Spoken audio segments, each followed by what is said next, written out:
This podcast is a member of the Place to Be Nation family. Visit us at placetobenation.com, the only place to be in your pop culture world.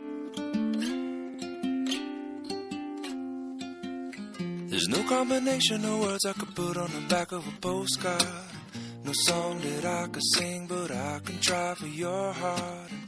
Our dreams, and they are made out of real things, like a shoebox of photographs with sepia tone loving.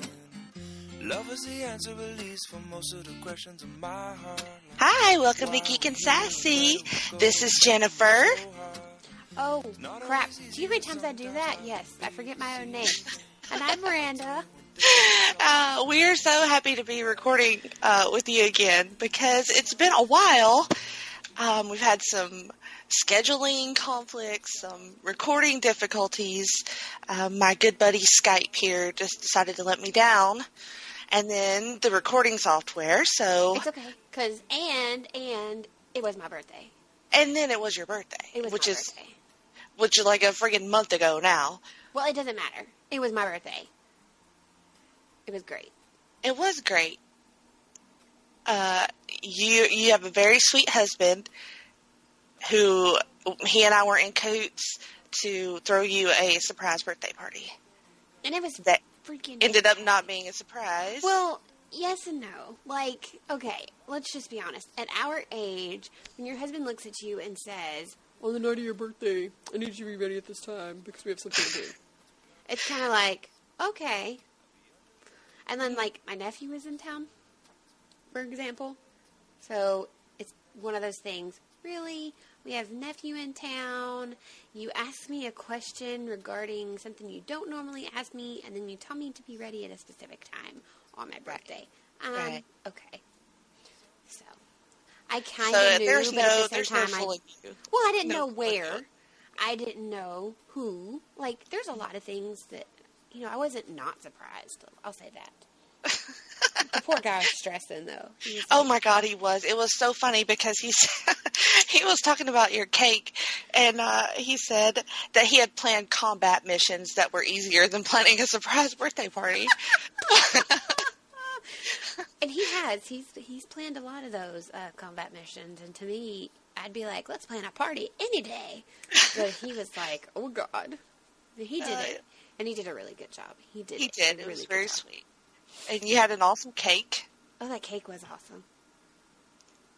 The decorative parts, I think I blew all over everyone in Fanatics, though. Yeah. I mean, come on, guys. He threw me a surprise birthday party in a comic book shop with a Star Wars cake that had the Millennium Falcon on top that was completely made out of edible white chocolate. It was pretty awesome. Hello. I'm not complaining.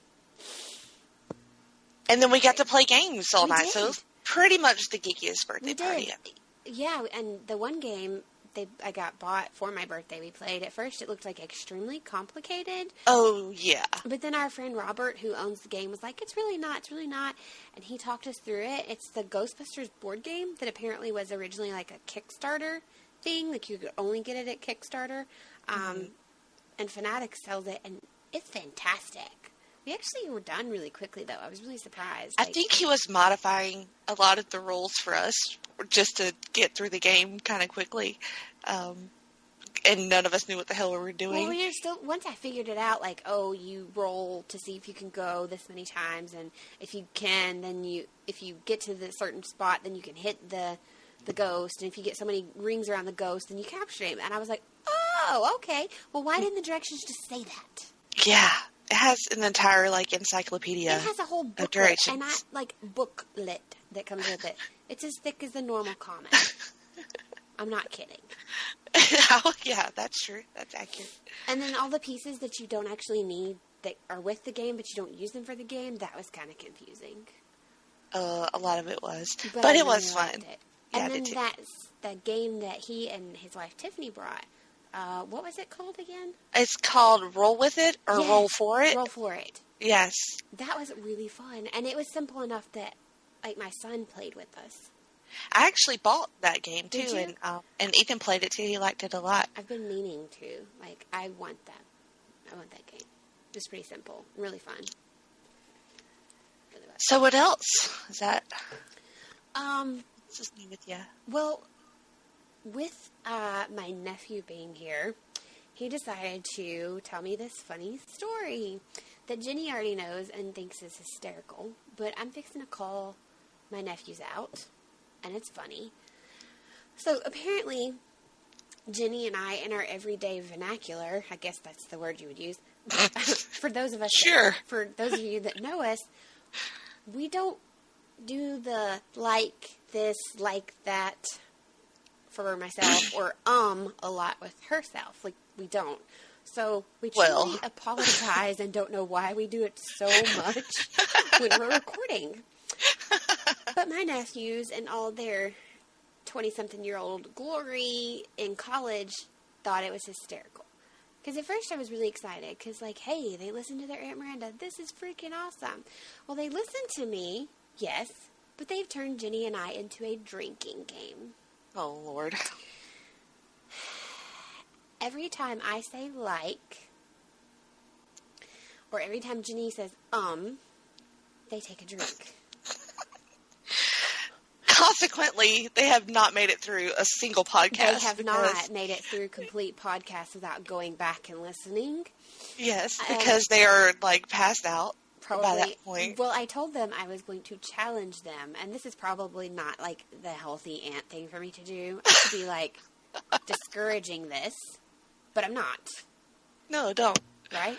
So I told Brandon, the one that was visiting, I said, okay, Bran, what if one of you took a drink every time Jenny says, and then one of you takes a drink every time I say, like, and see who gets drunker quicker, which is a mouthful, by the way. And he goes, oh, God, we might die. I said, I'm pretty sure your liver already has cirrhosis if you've been doing this. Yes.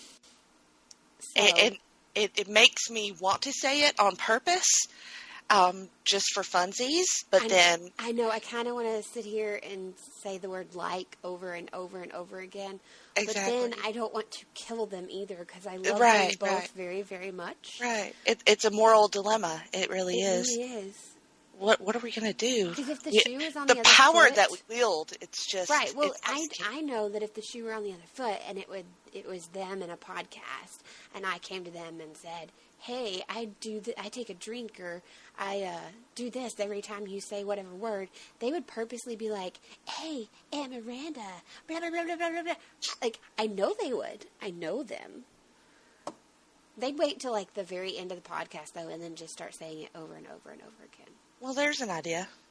I don't know. But I thought it was hysterical because, one, I was like, yes, my nephews love me enough to listen to me. And then the other part of me was like, wow, what does that say about me and my influence? I mean, it's difficult. What a quandary to be in. I thought it was hysterical.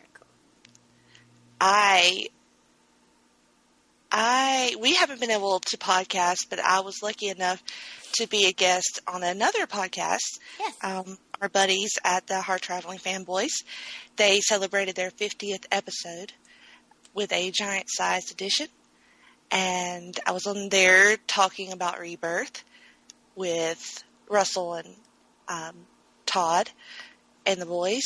It was a lot of fun. So after you get done listening to us, you can go back and listen to Hard Traveling Fanboys number 50. Don't listen to it for me. Listen to it for the boys because I was pretty terrible and they were funny and we say I'll spank it a lot. So it was pretty fun. Unless they have already listened to it, in which case go back and listen to it again because why not? It was fun. And you were not terrible. I was a little bit terrible, but it's okay. I'm really, really good at making things awkward. You're not. No. I think I'm probably the one that says really awkward things, but that's okay. I digress. So what do we want to start with? We want to catch up with streams and reads and downloads. Yes. What do you want to start with? I don't know. I feel like we do this every time. We do, and then it just kind of happens. How about you go ahead with reads? Okay. If you want to. Yes, I know you have something that you wanted to talk about. I do, and I kind of told you guys that this would be happening. I told you that I had 2 books that I had been asked to review, one by a publishing company, and then one by the author herself. And I told the lady that, the author that said, hey, here's my book, would you be willing to review it, that I would, do something different that I bet none of her reviewers have ever done before, and that was talk about it here. So the one that I read for the reviewer was The Bone Witch by Ren, don't even ask me to say her last name, Chupeco. Chupeco, probably? Maybe? Sure, yeah. Sounds good. We're just going to go with that. Mm-hmm. And I did write my review on Goodreads for you guys to check out. It is out for purchase now. At the time when they had sent it to me, it was not. So I apologize that recording did not happen to where I could discuss this book before it actually came out. Either way, it was a decent book. The thought process, my thought process just went away. The concept is super cool. No, that is not what I'm talking about, Goodreads. See, this is why I try to have all my things, up on the page before we talk about them. The concept is really cool. It's about a witch family, and the girl from Main Point her name is T, as in T-E-A-T. Okay. And she has a gift that's actually, for necromancy. Which makes her a bone witch, and they're actually feared, and they've been ostracized from the kingdom. Their power is considered elemental magic, and it can reach beyond the boundaries of the living and the human, and so that terrifies people. They're not okay with that. Mm-hmm. With this great power that she has, you know how we always hear in every story, with great power comes great price. Well, that's kind of the thing that they're going on again here. It forces her to leave her homeland, and she has to train under the guidance of an older, which to me, the way they describe her, she's probably in her her late 20s, early 30s. But T, I can't remember right now, but she's young. She's really young when all this first happens. So she goes to train under her, and the story basically starts out she's explaining, in the first, chapter, which is only, I don't even know if it's technically a chapter yet, but it's, the first page and a half. This guy comes across T. She's now an adult. She's been through a lot of crap. She's had all her training.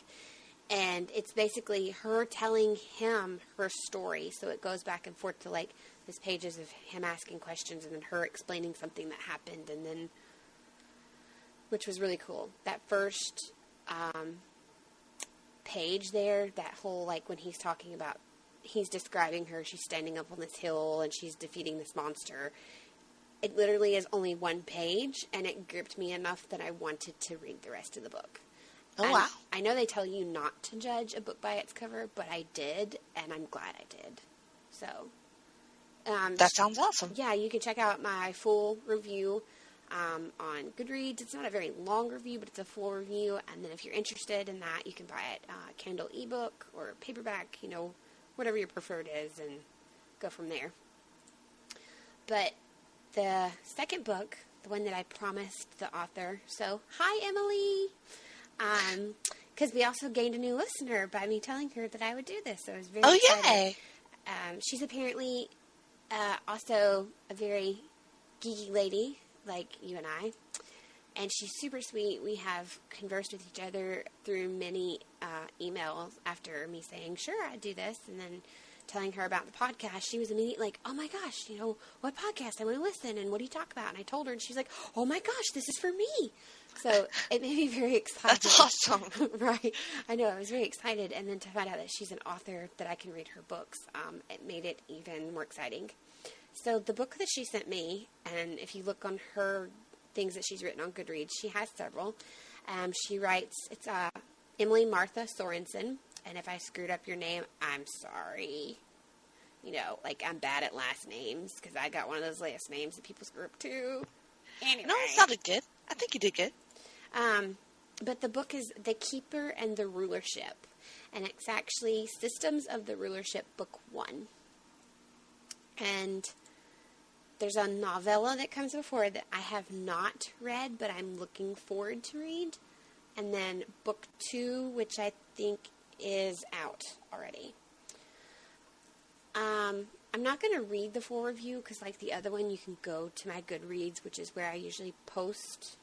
I post them on Goodreads and an Instagram account I have that is only about books. So, this book is so well written, and I loved it enough that I want more. And then I had a few critiques that I named in the review that she actually took the time to, because they weren't rude critiques, they were just different things throughout the book that I didn't understand. Like, I felt like it really needed a glossary because of some of the things that it talks about. It's a world where magic and mathematics are forbidden, basically. And the main character's name is Raina, which I loved because all of my nieces and nephews and kids that I have babysat, they've never been able to say Miranda, so it always comes out like Rana. So when I look at how her name's spelled, it's like, oh, that's the yes. And they have a system, basically. So it's like everyone in this kingdom, no matter what you do, you have... My brain has gone dead on the actual word. But they have status. That's it. They have status. But you can physically see each other's status. And I imagine it as like an aura around someone. Mm-hmm. Just because that's what I'm getting from the book. So I'm almost imagining it like they have this aura around them. But like you can take from and give to. So that's how you pay for things. That's how you... Right. So, if you are a magic wielder, though, you don't have status, and if you're a mathematician, you don't have status. And magic is only allowed to be done by certain people, and if you renounce having status and take magic, like, there's all these, like, different levels to it. It's like, if you decide to do this, then you have to denounce your status, and... she actually has magic and shouldn't. Like, so you're born with magic or mathematics, or like you learn those things, or everybody's kind of born just bleh.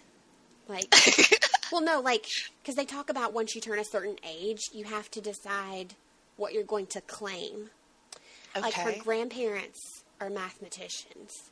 Her parents are landowners who have status.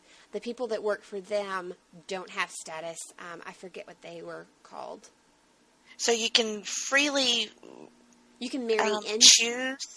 Choose your mathematics, magic, or status. Well, I think if you're one of those that, like, you work for and you don't have status, like, you can't get it.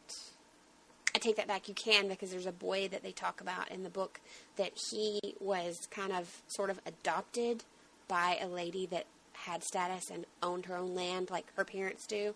And when she died, she gave it all to him. Okay. So there are some exceptions to the rule. It's just magic, for some reason, is one of those hardcore, like, only these people can do it. Like, you know, there's certain people, I guess, that still can, but they have to denounce status and denounce being a mathematician. And reading part of like the math when they're talking about money and stuff kind of made my head spin a little bit, because they're like 4 and 20 and 3 and like the people that aren't knowledgeable, like aren't mathematicians, talk differently than the mathematicians when they're talking about number. Okay. Because they were talking about a girl's age when she was 1 and I forget how they said it. And I've heard math talked about this way before, like, you know, where they break it down like 20 and 4, or things like that. But they were talking about somebody's age, and I was like, oh. So that was my critique, is the math. I was kind of like, whoa, it's not that I can't do math, but breaking it down and seeing it that way, it's not common for me. Mm-hmm. So it was kind of threw me off. And then, like I said, the glossary. So her family, they're landowners, they're farmers.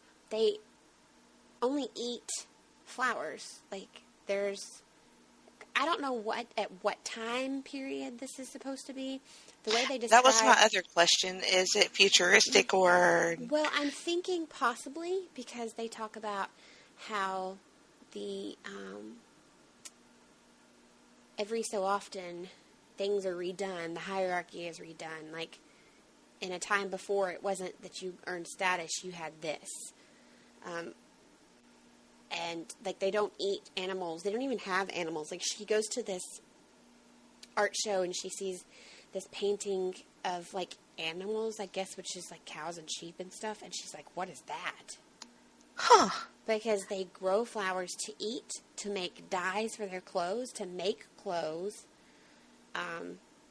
It's their thing. So there's all these flowers that she talks about that I haven't done the research, so I don't know if they're, like, legitimate flower names. And that's coming from somebody who went to school for, you know, ag and flowers and stuff. There's several, I think they may be, like, well, I think it's cool if she decided, like, this is my world and I created it and these are my flower names. And, like, that's fantastic. That takes a lot of, you know, work. But the glossary I was referring to is there are past rulers that they talk about, and they're like, he's the heir to the heir to the heir to the this, and I'm like, what? Where do they fall in line? So I thought a glossary for that would have been really good, and then a glossary for all the different flowers, because they each do something different. Like, this one is mainly for making dyes, and if it makes a dye, it gives you this color. And this one is for eating, and this one is for... like, there's one, and it's, like, the main one they talk about a lot, and it's the flower of the rulership at the time. And I won't go into that because it has a lot to do with the story, but they talk about that flower a lot. And then there's a flower that they detest, but she loves because it helps her in a way regarding her magic. They talk a lot about being in the garden, and I really liked that. And, like, a side character, her grandmother, and she's, like, this spunky, like, one-liner lady, and she's freaking adorable. Like, I loved her.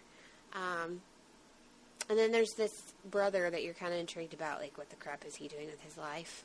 And at the end of the book, you're like, yes.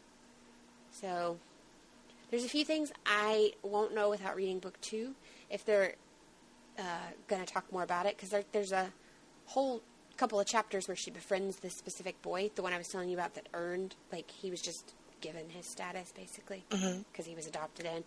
I'm trying to figure out, unless he comes back in book 2, I'm still not entirely sure what even having him there really did. I liked his character, and I liked their interaction with each other, but does that make sense? Yeah, I'm with you. Yeah, but, and I read, what I thought was great is, so I give her this review, basically, what I've just told you guys with a little bit more, a little bit less in some parts, and she emails me back and is like, it's a great review, and then, by the way, would this work? And sends me, like, this whole thing for a glossary, and she's like, I have some of these in the back of book, I think she said book 2. I'd have to go back and read that email. And then she said, and some of these are just from my personal notes that I thought, since that's what you, as a reader, needed, I would share with you. And I was like, that's cool. How amazing is that? Like, I don't know. I just think that she's built an amazing world. She definitely has done her research, whether these are names that most names that she's created herself, or whether they're things that she's found that I didn't know about. She has done a lot of work, and you can tell that this is her baby, and she loves this book, and it comes through in the book, in my interactions with her as an author and as a reviewer, and I would highly recommend it. I did read it on Kindle, because, you know, she sent it to me to read, so you can get it on Kindle, and it's less than $5, guys. I mean, support an artist. What's the title and author again? Yeah, again, it's The Keeper and the Rulership. By Emily Martha Sorensen. She's on Goodreads. And if you email her, I'm sure she would love to hear what you think about the book as well. I'm sure she would appreciate any and all reviews to those of you that would like to read it. So. Awesome. It was a really good book. Cool. Any other books you want to talk about? No. I mean, I'm currently, in the middle of some books. I did pick up my comics this week because, with all the weather, it's been so bad. Yes. I picked up my books today, and actually, I didn't have anything. They were all Caden's. Oh, no. So, on the shelf it was Riverdale. Oh, Lord. Number one. Well, oh, Lord. I enjoy Riverdale. So, I do. I thought, well, I'll try this because what cracks me up is at the top of this book, it says, based on the number one new hit series on the CW or something along those lines. And I started dying laughing because I'm like, you mean to tell me that they made a comic based on a show that's extremely loosely based on Archie comic? Uh-huh. So I kind of went, in my head, I was going, which came first, the chicken or the egg? Which came first, chicken or the egg? Sorry. My anti-Archite status has been lifted once again, because that's ridiculous. But anyway. I don't know, but I'm going to read it, because I just have to read it. And I mean, and for $3.99, okay.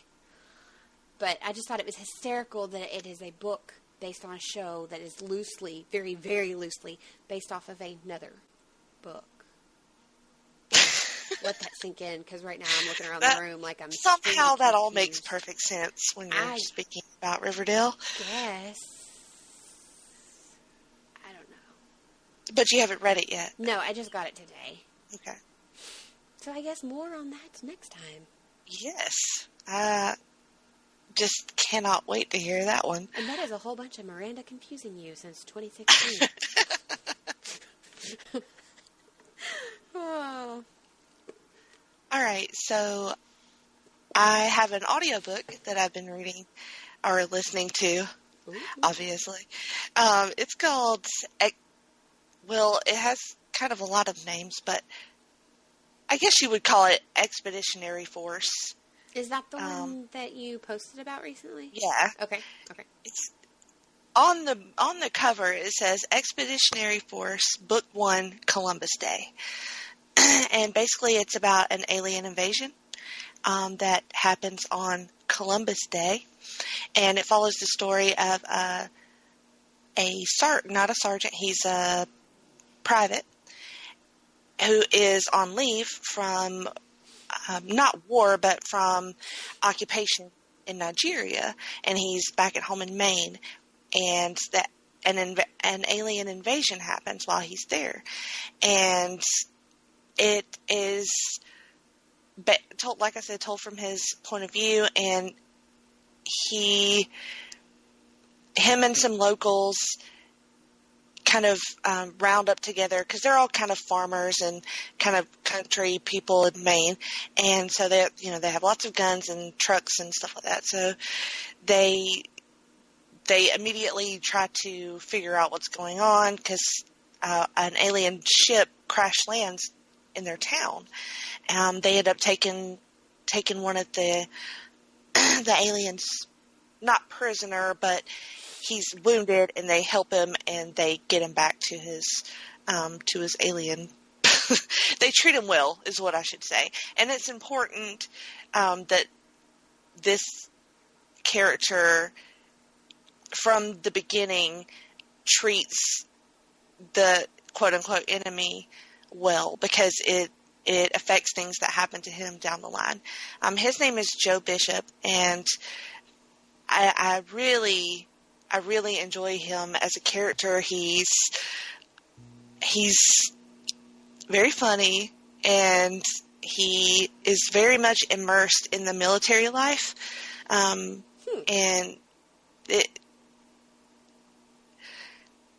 it's not a typical alien invasion type story, because it feels like very personal and very much solely focused on this one character. And there's a lot of politics involved with the aliens, funnily enough, because the aliens that invade Earth in the story are not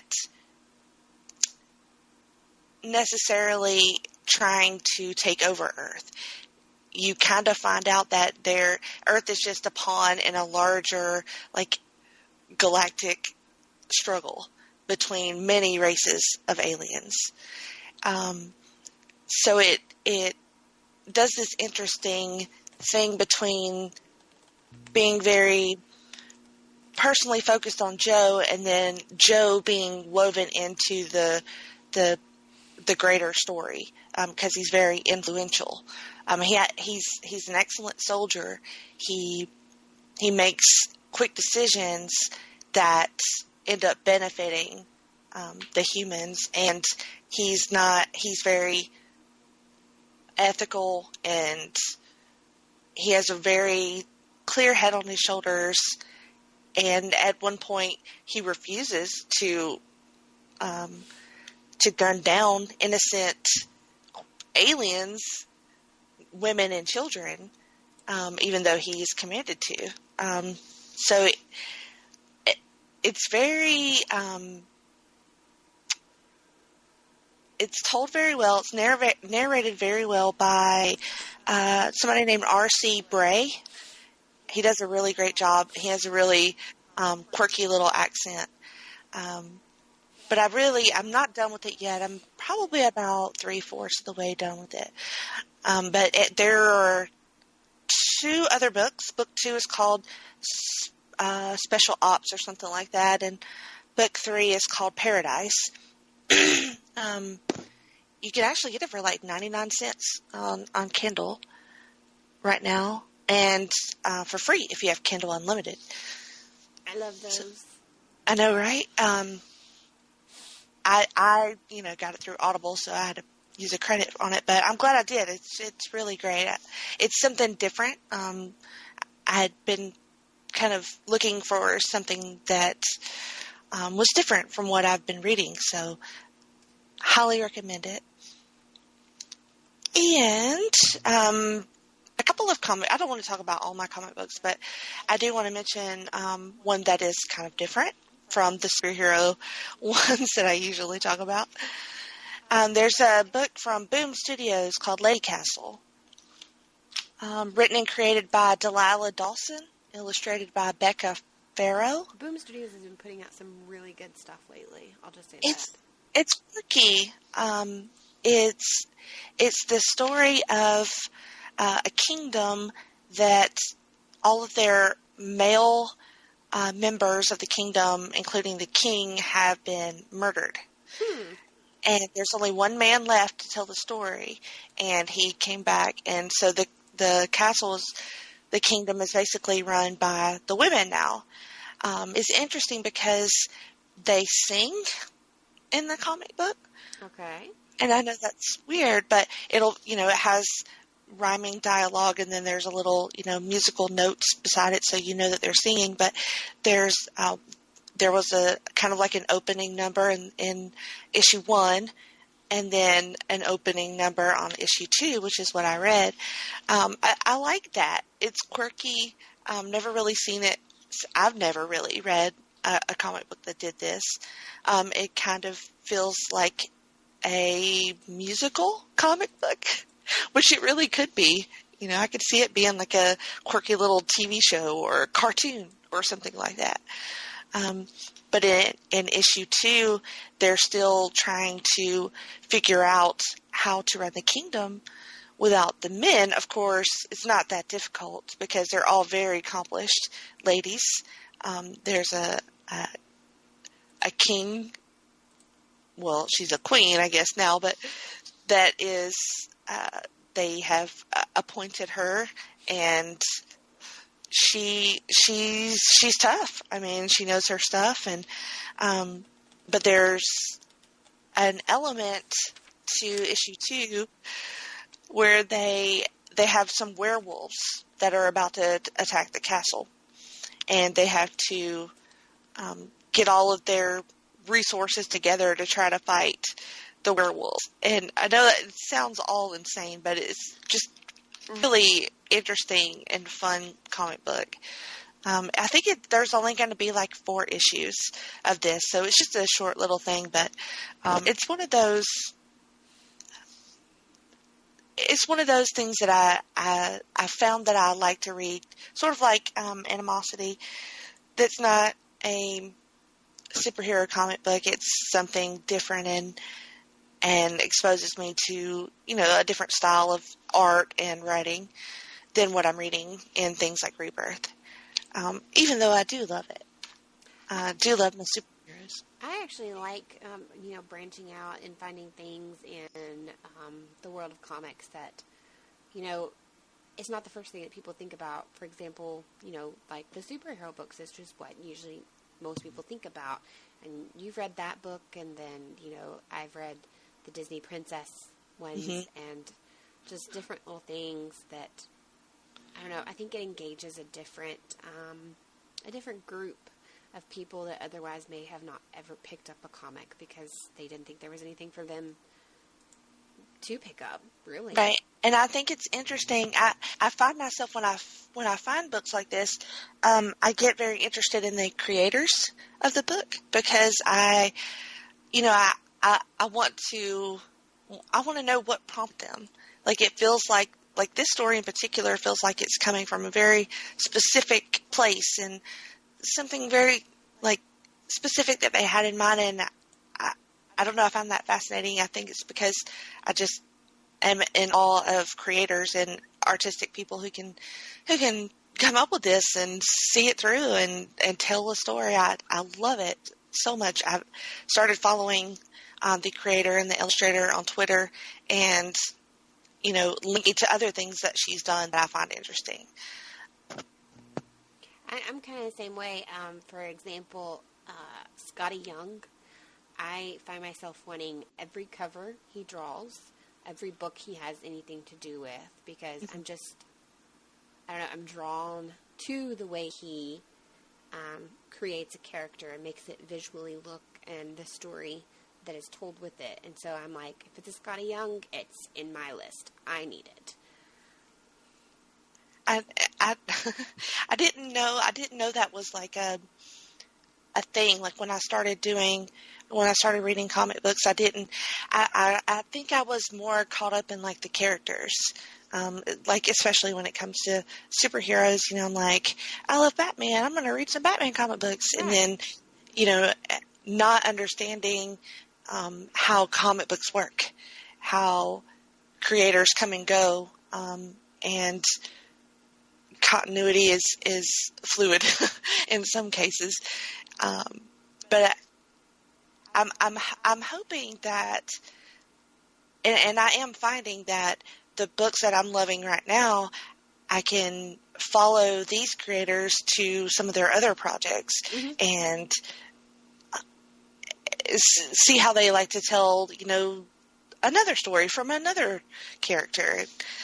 I didn't, especially with like artists, I didn't know I was going to get so involved with the artists and like seek out their work. And I honestly didn't either, but it goes back to, we've talked about this a ton of times before. If somebody were just to come up to me and say, I really wanted to get into comics, where should I start? I usually do ask them, who is your favorite superhero? Because you're better off starting with something you really like about. Now, if someone comes to me that said that I knew for a fact was really into Disney, maybe over superheroes, I would say, why don't you try this? Because there's tons of Disney ones out there now. But I'm with you. Like, I found myself, like, one of my favorite authors is now writing in comics. And I found myself go, I need everything that she's doing in the comic world. And I think I even reviewed one where I was like, oh my God, how did I not know that was her? Yeah, I remember that. So it is amazing. It takes you to like different layers and levels. And like you said, you find new illustrators and you find new writers. And then you find yourself like in a deep hole on the web going, finding things you wrote in college for a term paper. And you're like, I need to read it. Give it to me now. Yeah, it's especially bad with me and artists, and I'll be like, I need to read this crap from like 15 years ago, and it becomes a little daunting because I already feel like I have so much I want to read anyway, but I know, I love this person's work. I've got to go back and read all this. Or you read like a really old one and you're like, why did I do that? Yes. But the other book that I wanted to mention was the Titans Annual #1. I have read all of Titans. I've kind of got into a bad habit recently of, it's on my pull list, and then I would kind of let them backlog a little bit, and I'd read a whole bunch together. That's kind of where I'm at. So I ended up reading all of Titans and going like, holy crap, I've been ignoring this book for months, and it is awesome, and I can't believe I've been doing that. So I was like, I'm not going to sleep on this Titans Annual. I'm going to read this book. It has a great cover. It's Dan Abnett's the writer, and somebody with a crazy name is the artist. Jung? I want J-U-N-G? so badly to say their names correctly, but sometimes it just ain't going to happen. No, it ain't going to happen. But this one has members of the Justice League in it. So it has the Justice League members, and it has the Titans that are their counterparts. So Batman and Nightwing, Barry and Wally, Diana and Donna. So kind of like they do in the cartoon show that I know you and I both watched? Okay. So it's a really, there's some really, really good dynamics and scenes, but the men's and the mentees and, they also know relationships, obviously, and they're very complicated. And then Diana is very untrusting of Donna in this book, and then there's a twist at the end, but I was super impressed with this book. Some great artwork too. I love the way Diana is drawn in this one, and Wally too, because I like Wally. I like some of the artwork on Titans, but to me, I just think he looks better in this book. So anyway, pick up Titans Annual #1, and read all of Titans too, if you can, because it's really, really good, especially if you're a Wally West fan. I haven't read it. I'll just be honest, so I can't attest to that. But the art that I've seen from it has been really, really wonderful. And I super, super want to talk about another annual. I'm just gonna say Batgirl and Supergirl Annual #1 to be continued on the next podcast, because I'm gonna need somebody. I'm gonna need you, Miranda, to read this book and I am to see if you've noticed the things that I've noticed, or if I am just a crazy person. I'll just put it that way. Hopefully not. Well, all right. Well, since we're going to finish out books, just for anybody, because I know we have a couple people that started doing the Felicia Day book club, because I talk about it so much. It's back. They're back in gear now that she's back from having baby Calliope. Aww. And they've picked their book. So if you go watch the Google Hangout, that's because they still do Google Hangout. So if you go watch that, that was the 5th anniversary show. They take some questions, and they talk to a bunch of us in chat. They talk about the babies, a little bit of everything, and then they announced the book that we're currently reading, which is The Falconer, and I can't remember who that's by. But it's highly entertaining so far, and I would love more of our peoples to be part of that group with me. Okay, awesome. The Falconer? The Falconer. We'll just continue talking, and I'll find the name of the lady that wrote it. Okay. It actually sounds super entertaining, and I'm 3 chapters in, and I'm already very intrigued. Well, the title is just outstanding. I mean, It's a beautiful cover, too. Gorgeous cover. I want to be like, that's my new Twitter handle. I'm pretty sure it may be taken. At the Falconer. At the Falconer. Well, apparently that's what she is. Because the back of the book says she's a liar, she's a murderer, she's a falconer. So, there's That's that. outstanding.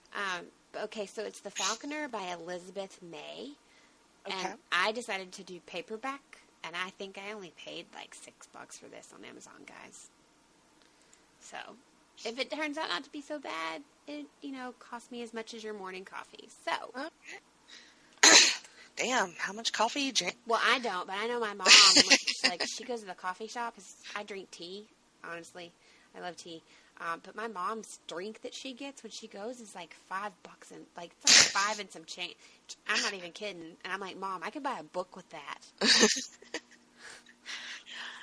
All right, but books can't make you do the walkie-walkie and the talkie-talkie like coffee can. Well, there's other things that can make you walkie-walkie. All right, are we moving on? I guess we are moving on. What do you want to do next? Downloads or streams? I'll let you choose since I picked reads first. Let's do streams because Okay. there's a lot to talk about. There is, but I feel like it's going to be condensed because everything is now ran together.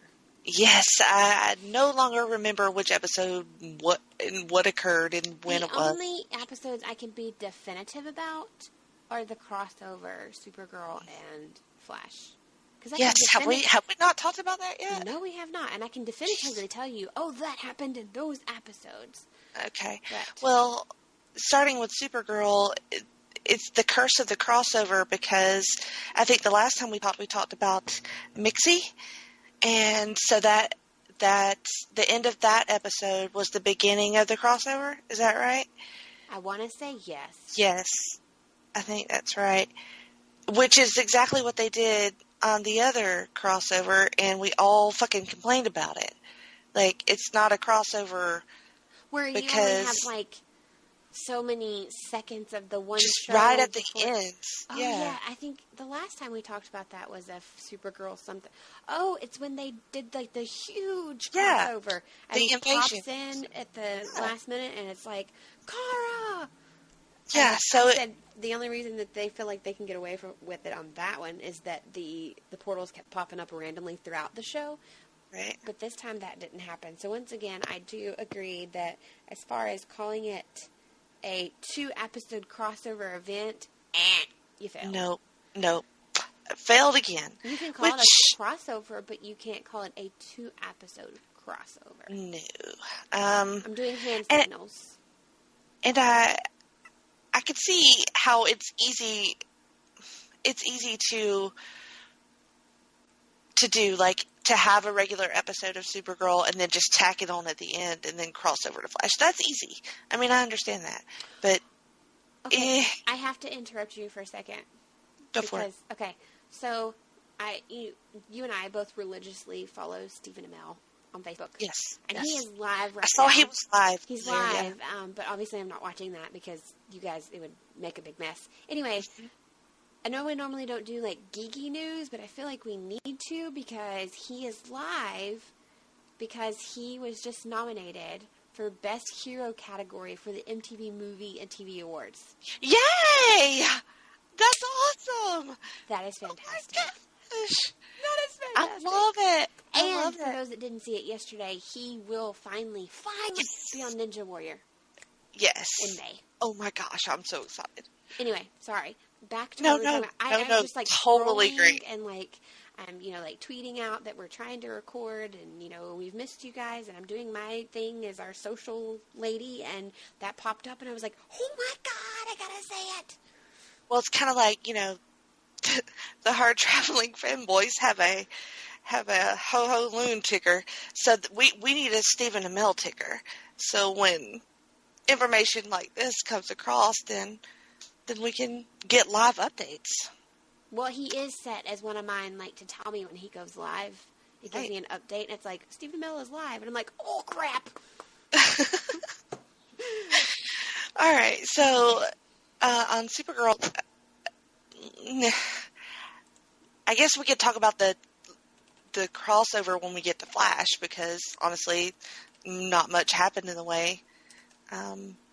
Well, Kara got pissed and broke up with Mon-El. Oh my God. I wanted to look at her and say, cry me a freaking river, move on. Like, because his parents showed up, his Daxamite parents show up, his king and queen of Daxam, I assume. That's their title. And I love the casting. I love the casting for Mom and Dad there. Kevin Sorbo and Terry Hatcher. Super excited about Terry Hatcher. And you know, surprised Kevin Sorbo, he actually looked really good. He did. They both looked really good. They did. She's aging so well. I want whatever she's drinking. Yeah, she's gorgeous still. But they, you know, of course, Mon-El didn't know that they were alive. And then he had lied about being the Prince of Daxam. The Prince, because the whole time, like, correct me if I'm wrong, isn't there a point in one of the episodes where she's like, so what about the Prince? And he's like, pompous jerk, or something to that effect. Something like that, yes. Talks about how he's an asshole, basically. Yes. And just totally fabricated. Well, I don't say totally fabricated. He just kind of switched around. Well, he said he was who a guard, got in the escape pod. Yeah. Right. So, I mean, understandably, she's mad because he lied to her, but she knows who he is. She's fallen for him as a regular guy. What would it matter that he's the prince? If you've let go of all your ingrained Daxamite hate, you know, which, I mean, she did have to overcome that. They both did for each other. If you've gone that far, then is it that big of a deal? I don't think it had anything to do, and this is just my opinion, I don't think, yes, I was very mad at her. I was like, what are you doing?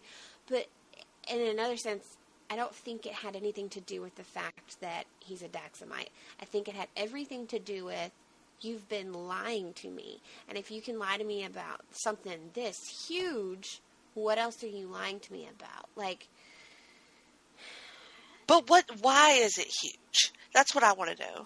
Like, I why? Guess because of their background at the end of the day, and please nobody think I'm going in a direction I'm not trying to go. But I think sometimes at the end of the day, even though we say it doesn't matter, it really does. Does that make sense? So, maybe there was a part of her internally that was like, I was okay that you were a guard, but now that I find out you were the actual prince, I'm having some conflicted feelings because you've lied to me. You've changed, but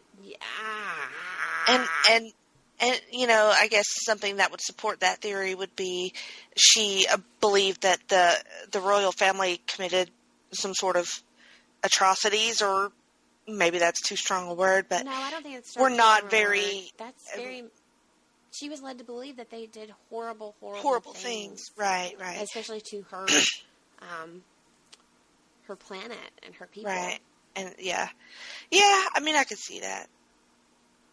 There's a lot of political but she should also things. know that he is not his parents. Right. He didn't personally do any of those things, and he has changed as a result of her influence and being on Earth. And you know, to give him a little bit of credit, I don't know. I just felt like it was a little harsh on her. I'm with you because, like I said, I had the part of me that was screaming at her because she was being stupid, and the other part that understood because.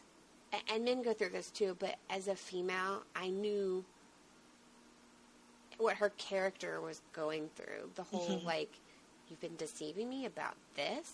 What? What? I got both sides. I was like, you stop. And you, why? But at the same time, as soon as it happened, I was like, I kind of saw this coming, and I think I was lying to myself that he wasn't the prince. I think right. We all knew we did. It. We did. We knew it. And then, so the events of the crossover happened, and then by the next episode, they're back together, which it seems like they've already done a lot of this. We're together. We're not together. We're together. We're 3 times. It's a very big goes back to that episode we had, one of our first episodes with Russell. CW is huge on will they, won't they. Yeah, I love them some will they, won't they. But not like every episode flip-flopping back and forth. It seems like if you're going to do that, you can draw it out a little bit if you want. Right, like they used to do with Olicity, or like they did with Barry and Iris. Right. But don't it makes them both look a little silly. I mean, it really does, but I think, once again, one of the things I've said before about the two of them is, at the end of the day, they have a different set of emotions that we can't understand, and they still are trying to grasp and figure out, like, human interaction and emotions that they have because they're on Earth that they wouldn't have had otherwise. Not that saying that Daxamites and Kryptonians don't have emotions, but they've even said before they feel things differently and they did things differently. So I think maybe, and then maybe again I'm just seeing something that's not there. But, like, I don't know, like maybe those things also play into the fact of they're going to act more like, and I've said this before, teenagers. They fight, break up, and make up like teenagers. That's also, it. Both That's of what's them bothering first, me. like, relationship. Yeah, that's true. They're still trying to figure it out. And, right. Yeah. It's just, Kara likes to ride the high horse quite a bit. She does. And she's a little sanctimonious, so. Yeah, that's the one quality I really hate about her. And I will say hate. I really just don't, I don't know, because that to me is, I don't know, that's not. And maybe it's just my personal views that she has these very high standards and expectations of the people around her that, it's just maybe a little bit impossible to meet all of that stuff and to be what she wants all the time. I don't know. Maybe I'm projecting quite a bit. But. No, I totally see that she has such a high standard of herself that she just kind of forgets how. And it comes from this optimism and this belief that she has in her friends and family, but there's a judgmental, kind of edge to that. And I think maybe sometimes that's part of leans a little hard. Kryptonian in her, because they've said several times, like, Kryptonians are so high, or they thought they were so high and mighty, they thought they were higher than everybody else. Gotcha.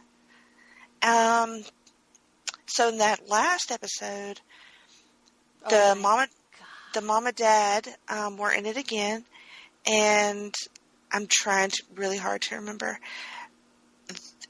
Well, you found out that bounty hunters are after Kara, so she has a series of interactions with different aliens that are trying to kill her, with some pretty good action scenes in there, and they find out that it was the mom. It was Mon-El's mom, who I don't know her name. It was Terry Hatcher who put out the bounty on Kara to try to get Mon-El to leave Earth. She wants her son with her. They've been looking for him for all this time, and they finally found him, and he doesn't want to leave. Mm-mm.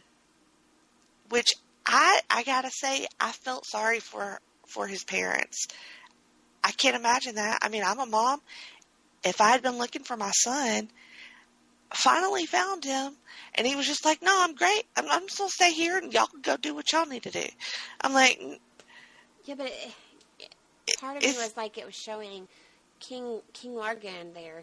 He was kind of like...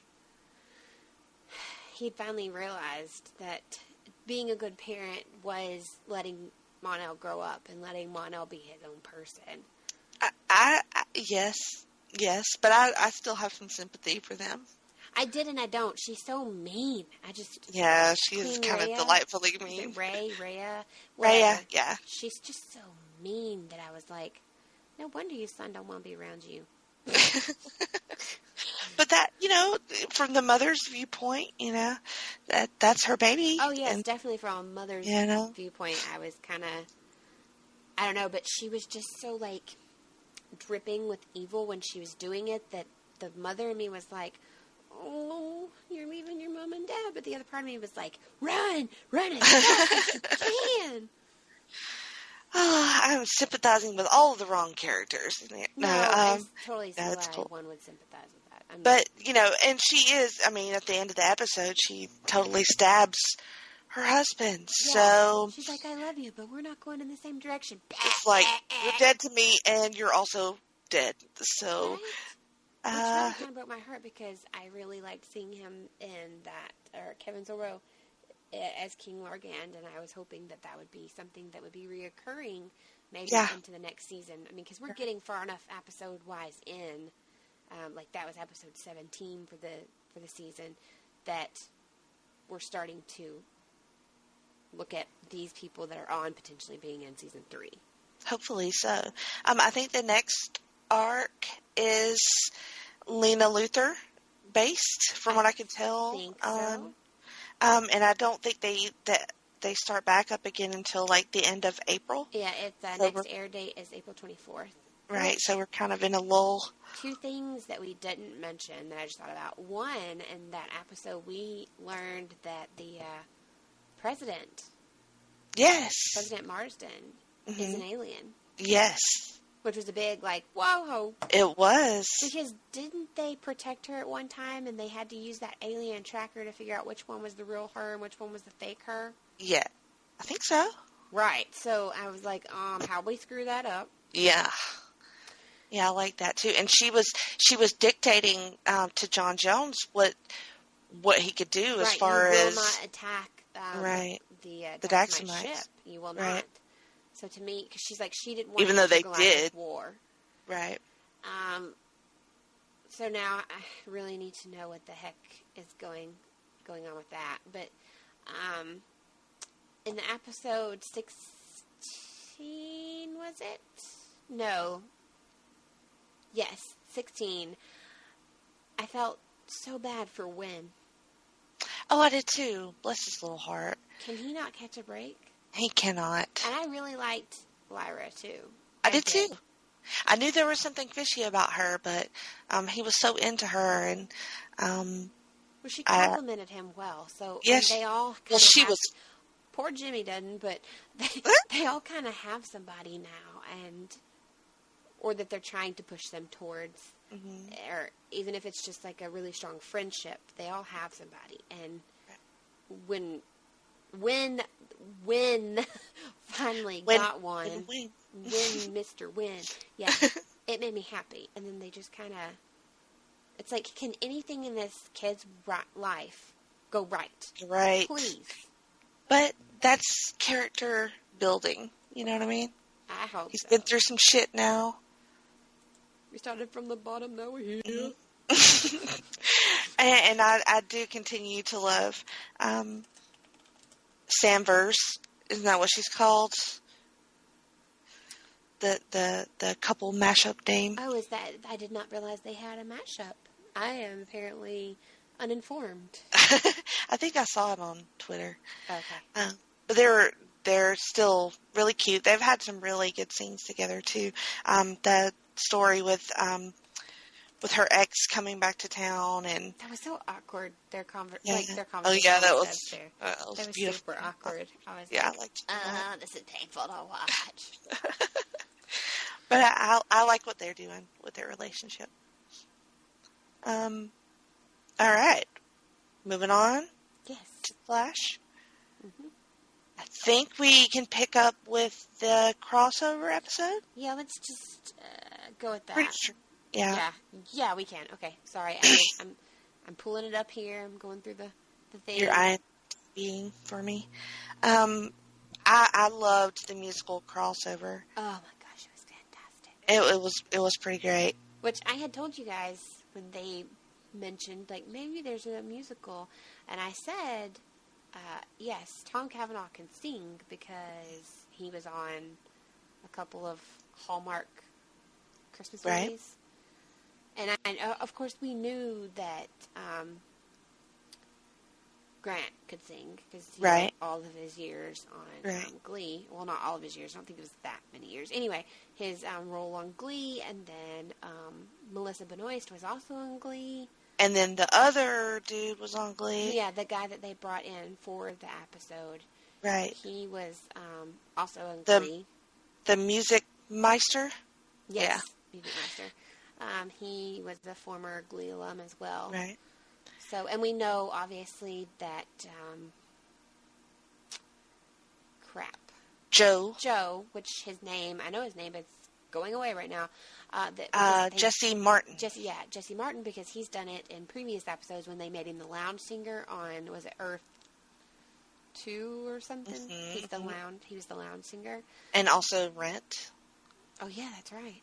Was in Rent. So they've got some amazing And Stein. talent. Stein. Oh, that blew me Yeah. away. Like, I That was genuinely awesome. didn't know that he could sing like that. And to Well- see them in these roles that aren't real when the story is actually, like when the show is actually going on. Mm-hmm. Stein and Jesse or Stein and Joe, rather, whatever. Stein and Joe as a couple. Dads, That are yes. her dads. Love it. I don't know. It was excellent. And to see, Merlin, but back in a different role. Because I love anytime you get to bring John Barrowman back on the screen. Me too. For anything.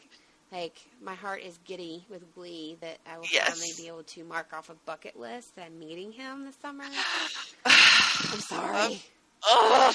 I'm We sorry. can't discuss this without me dying of jealousy. I promise I'm going to try to bring you something, but I don't know. He's just one of those, like, even when he was in a villain, you want more of him. He has such a, like, persona about him. That episode was absolutely amazing, and I ain't even going to lie, when Barry started singing that, like, original written song, which, by the way, he helped write. Super at the Friends? end, no, What was it called? the one at the end that he sang to Iris. Oh, when he sang to Iris. Okay, gotcha. That's like an original. He did help write Super Friends along with the girl from Crazy Ex-Girlfriend. Oh, really? Yes. I didn't know that. She is apparently an amazing writer. Not just storyline, but music, like little jingles like that. And that was adorable. I love that. Was. But the song at the end, I ain't gonna lie, there were some tears. Yep. I was like, don't do this to me, Barry. Oh, that song was amazing. It was, it was his second proposal, But it was the true, genuine... the true one, like- the real one, not based on fear or some sort of Savitar Which I related still want to fear. look at him and be like, so what if he did propose to you out of fear? Either way, he wants to be married to you. Yeah, I kind of thought the same thing too, but Wah, cry me a river, so I just gave you a All rock right. that loves you. Wah, wah. also you're super hot, so just shut up and do I'm it. Iris, and I'm going to cry because my super hot boyfriend who wants to protect me and keep me from dying gave me a ring and asked me to marry him. And I said no because I'm a bitch. I Aw. was like, God, I want to throw something at you right now. I was really starting to like you, like a whole lot. And then... She was hurt, I understand, and, but I'm just So not you agreeing. understand her being her, but not Kara? Discussion for another time. It was different. He wasn't lying to her. He just, But he was still trying to protect her. Either way, they were both trying to protect the woman that they love in the way that they thought they should.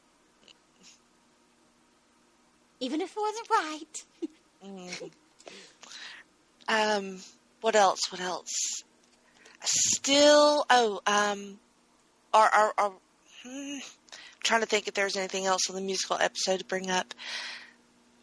Wynn surprised me with his singing voice, Oh my gosh, and I was not expecting Cisco. that. Well, Cisco, I knew he could because there's this thing going around the internet.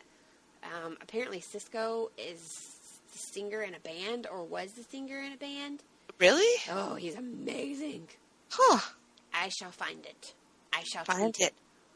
Tweet.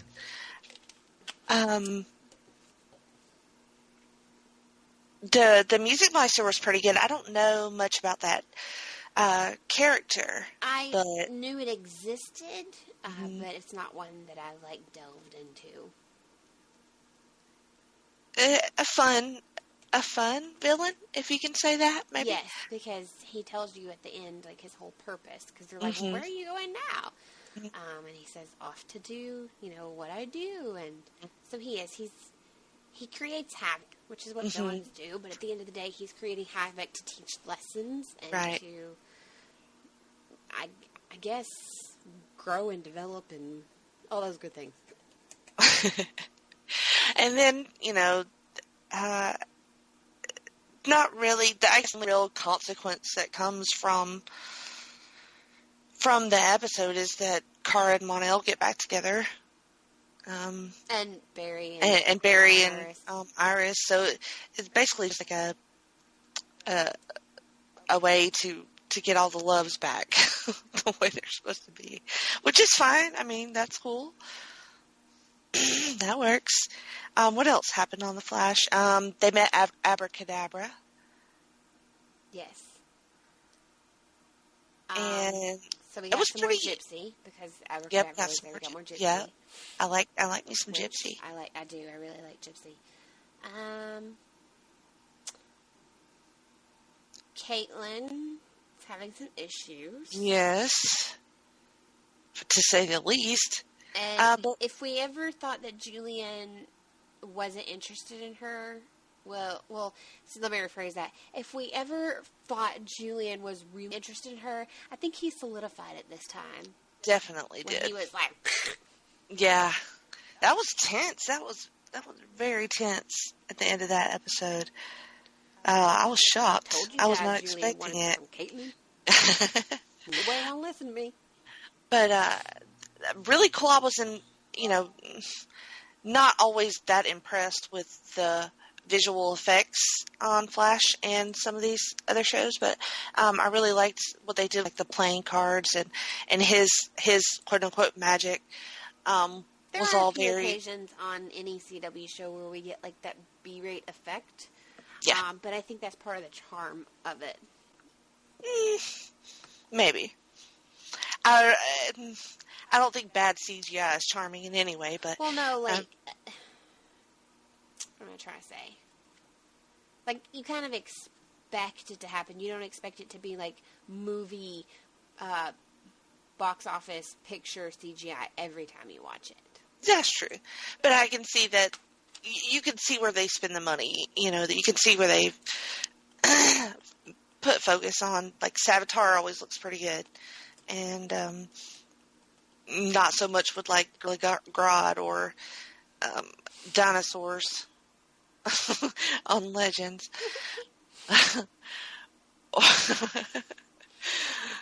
Or never mind. But I like the effects that they had with the playing cards. That was a cool scene, and I like all of his scenes were pretty cool. And I know a little bit about his character, but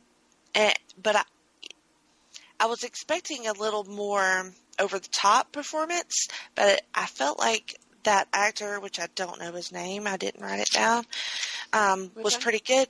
But he was a little bit more low-key than I expected. Just kind of a little bit more calculating and not a crazy character, like outrageous. And interesting as well that HR did not show up in that entire episode until the end when they had already fixed the Abracadabra situation. Because we had theorized that HR might be Abracadabra in some way. Because he's always waving around that drumstick and acting weird. So, anyway. He's just not a very smart HR, that's all it is. Yeah, well, I think he might be a little smarter than we think. Possibly. But he still says some dumb enough stuff that makes you go, what? What else? That's kind of it. That's kind of it? I still don't know. I still don't know who Savitar is. We don't know yet. Yeah, no, I keep trying to come up with it, and I got nothing. We all have theories, but none of them are sustainable at this moment. I saw that when they get back from the break, Barry runs to the future. Again. So I see that he encounters a different version of Barry. It looks like emo Barry. So we'll see. We've had emo Cisco. Yeah. Well, we've kind of had little smits of emo Barry when things don't go the great. Well, he was like full on like dark greasy hair, looking like a snake and stuff. Oh, okay. Yeah, watch the promos. We'll see. You want to go Arrow or Legends? Let's do Arrow. Arrow. All right, so unfortunately, Susan Williams is still alive. I really don't like Why? her. It's not that I want her dead, but I don't like her. I want her dead. When he hugged her and was like, "I'm so sorry," I wanted to be like, "What the fuck is wrong with you?" Yes, exactly. Thank you for feeling that way. Because I've been told that I'm being irrational about this, but I really don't think I am. But more importantly than my Susan Williams hate is we find out who Prometheus is. I kind of saw that coming. Did you? Because I was shocked. Really? Yeah, we just talked about on our last podcast a month ago about how we like Chase. Okay, I did, but I told you he was there for a reason. I'm pretty... Yeah. I may have not said it in those words, but I remember telling someone that I like his character, but he's there for a reason. I did not know that reason was to be Prometheus. I suspected. I mean, I'm not saying he wasn't the only one that I was like, maybe it's this person, or maybe it's that person, but it all made sense. And I was like, yes. Well, the episode, when Ollie finds out, I'm getting them all jumbled in my brain, but when he captures Ollie and locks him up, oh my God. See, and that's the week that you and like all the rest of our friends, you guys ranked that episode, like, super high. Yes. And we said we would talk about this, and I'd kind of forgotten about it till now. Right. I was blown away by Stephen Amell's performance. Oh, don't get me wrong. His performance was phenomenal. But to me, and this is just me, send all the hate mail you want, because you guys already send me hate mail about Gotham. But anyway, at Moms and Nerds, send me your hate mail. Yeah, I'm going to go ahead and put that out there now instead of the end, so you can, like, get on it now. To me, that episode could have been the end part of the episode before that and the beginning part of the episode after. What do you mean? Okay, so we basically spend the whole episode, for all intents and purposes, with Ollie tied up in this cell. And flashback. And flashback. And him trying to, Chase keeps asking him, to tell me, what is it he says? Tell me your secret, or tell me. Yeah, he wants Ollie to. Until you tell me what you know you need to say, or something like that. Right. I can't remember the exact wording. And to me, with the combination of flashbacks and him just being locked in there this whole time, I kind of felt like that could have been broken. I don't know. You mean you wanted to see, like, 2 episodes of that? No, not that I wanted 2 episodes of that, but that episode could have been separated and part of... Because, like, the episode after that, he comes back and he tells everybody to, like... Right, and I have issues with that episode, and we have more flashbacks, and then there's the Bratva, and the Bratva makes me mad. And then the one before that was... Let me see if I'm getting my... I'm scrolling. Okay, and then the one before that was the one where they're having the flashbacks, and Talia is the Ra's daughter, and Talia tries to help and blah, blah, blah, blah, blah, and all that. Well, you find out that Talia has been helping Prometheus. Right.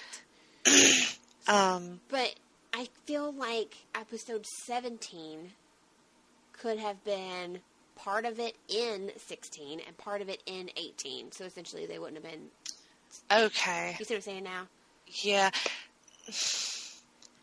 To me, Stephen Amell did an amazing performance because that was definitely one where you had to dig. He had to kind of dig and go to a dark place to become that incarnation of Ollie and what he was going through. But at the same time, because the flashbacks and that he's just in this one room the whole time, I don't know. I just felt like it could have been like, here, we're going to put the first half of this show and put it into this and combine it here. And I'm kind of, last time we talked about it, I was complaining that we didn't have a plan, to find out who Prometheus was and what the hell are we doing, like going to Russia, and why are we like distracting me from what I really want to know. And then to me, I think what I loved about that episode where Ollie was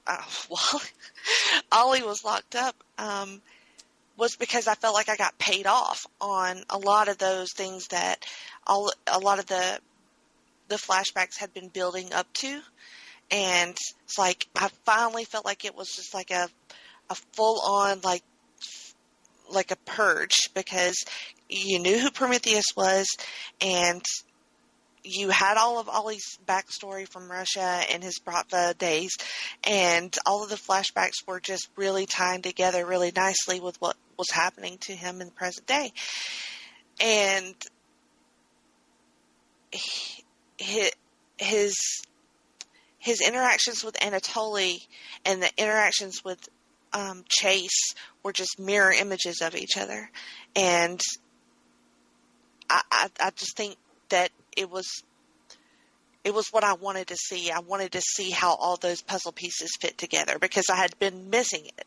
Like, this whole time I had just been like... Well, you have said that. You've been like, yeah. Am I just going to, when am I finally going to be... Yeah, right. So I really just felt like all the pieces fell in place. And even for Ollie, too, because he honestly didn't know what the fuck Chase was talking about. He did not know what he wanted to hear. I still feel like he gave him a shit answer. I'm sorry. I don't know. I felt like it was the most honest answer. Yes and no. Yes, if we're talking about a specific time in his life, but no if we're talking about currently and the person that he's become, because that's the whole point of this, is that he's become a better person. Right. And he's understood what you can't do and what you can do, and the way Chase addresses it, it's almost like he's wanting him to say this entire time, oh, I really just wanted to kill people because I like he people. Did. That is what Chase wanted him to say. But I don't think that's really how he feels. Kind of like Diggle was trying to look at him and say, that is not how you feel. Like, maybe you once felt that way, but that is not how you feel. But he has that shadow of a doubt that maybe it is. But he's always had that doubt. Right. And to me, that's the fascinating part of it. That is what just, I mean, I was like completely blown away by that episode. And it made the next episode disappointing for me, because this episode that we just got was kind of disappointing. And I hate that because, like I said, I felt like there was all this catharsis from the previous episode for me, because everything finally made sense. And so Ollie's he's just devastated. He's just broken down, and he has gone kind of regressed back to this state of mind. But it's different though, because I think he's not making excuses. He's just like, it's how it is. Like, this is what I am. And he just tries to release the team and say that it's over with. And he does. I mean, he's emphatic as he could be. Like, this is done. This is over with. I'm calling in Anatoly and the Bratva. They're fixing to come and kill Chase. And he just wanted to be done with it. And that's him calling in the Bratva and basically asking Anatoly to kill someone and letting Anatoly steal the drugs and run rampant with his crime dudes, with his crime crew, as you say, in Star City. It shows how desperate he was, for all of it to be over with. And then he has a couple of conversations with Diggle and one with Anatoly, and then he changes his mind. It just felt like everything that we just went through didn't stick just because you had a pep talk. It was frustrating for me. Not that Diggle doesn't do an excellent pep talk, but I'm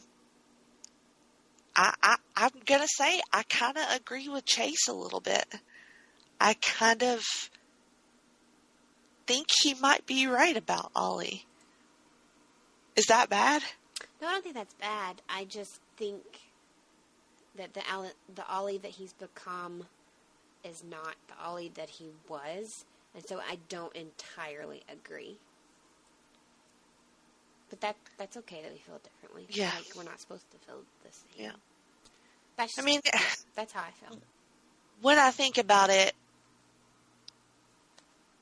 there has to be some part of him that, like, not saying likes to kill people, but feeds off of the violence. I mean, why else would you do it? He's a damaged person, and there has to be part of him that, maybe this is a really bad example, but you hear stories all the time of, like, the people that cut themselves, and that's how they find a release.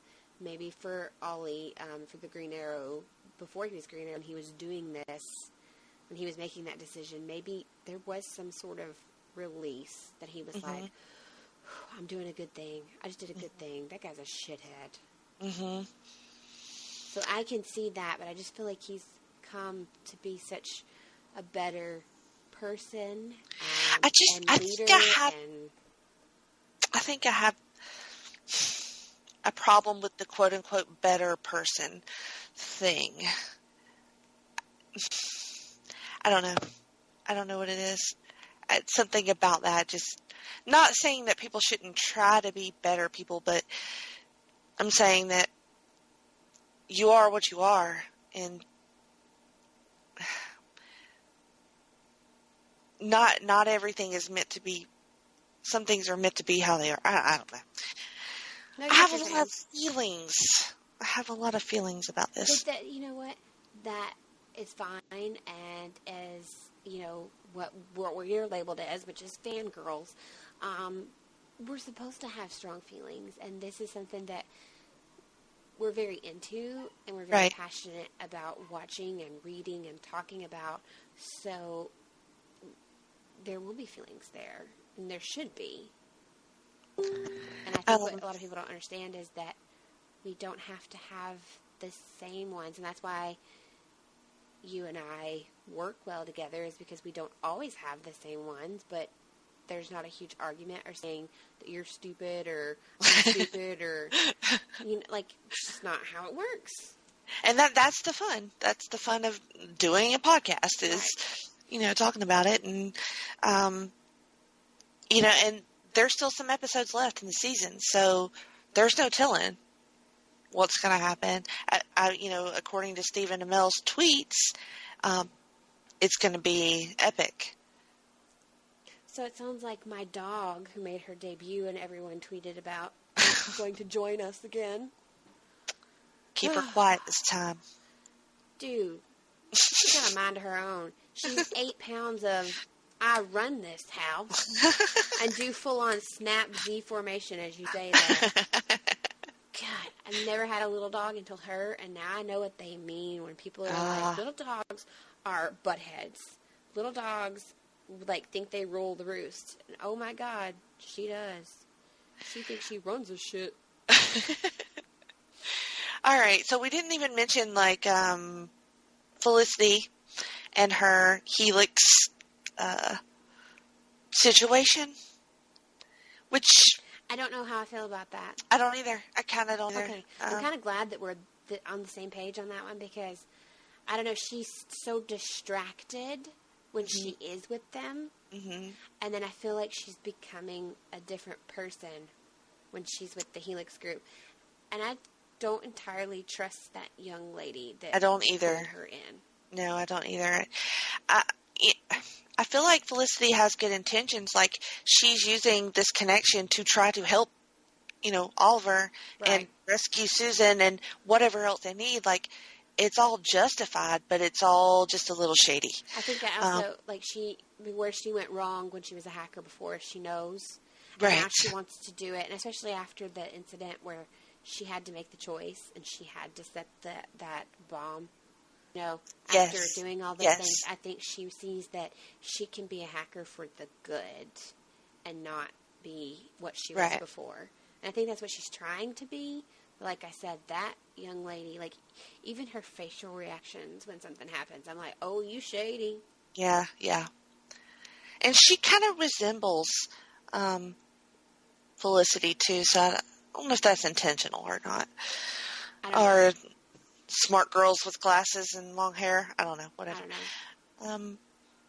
What else? On Arrow. On Arrow. Let's see. Let me skim through my... Wild Dog still... He has very much grown on me a lot. And him and his one-liners with... Yeah.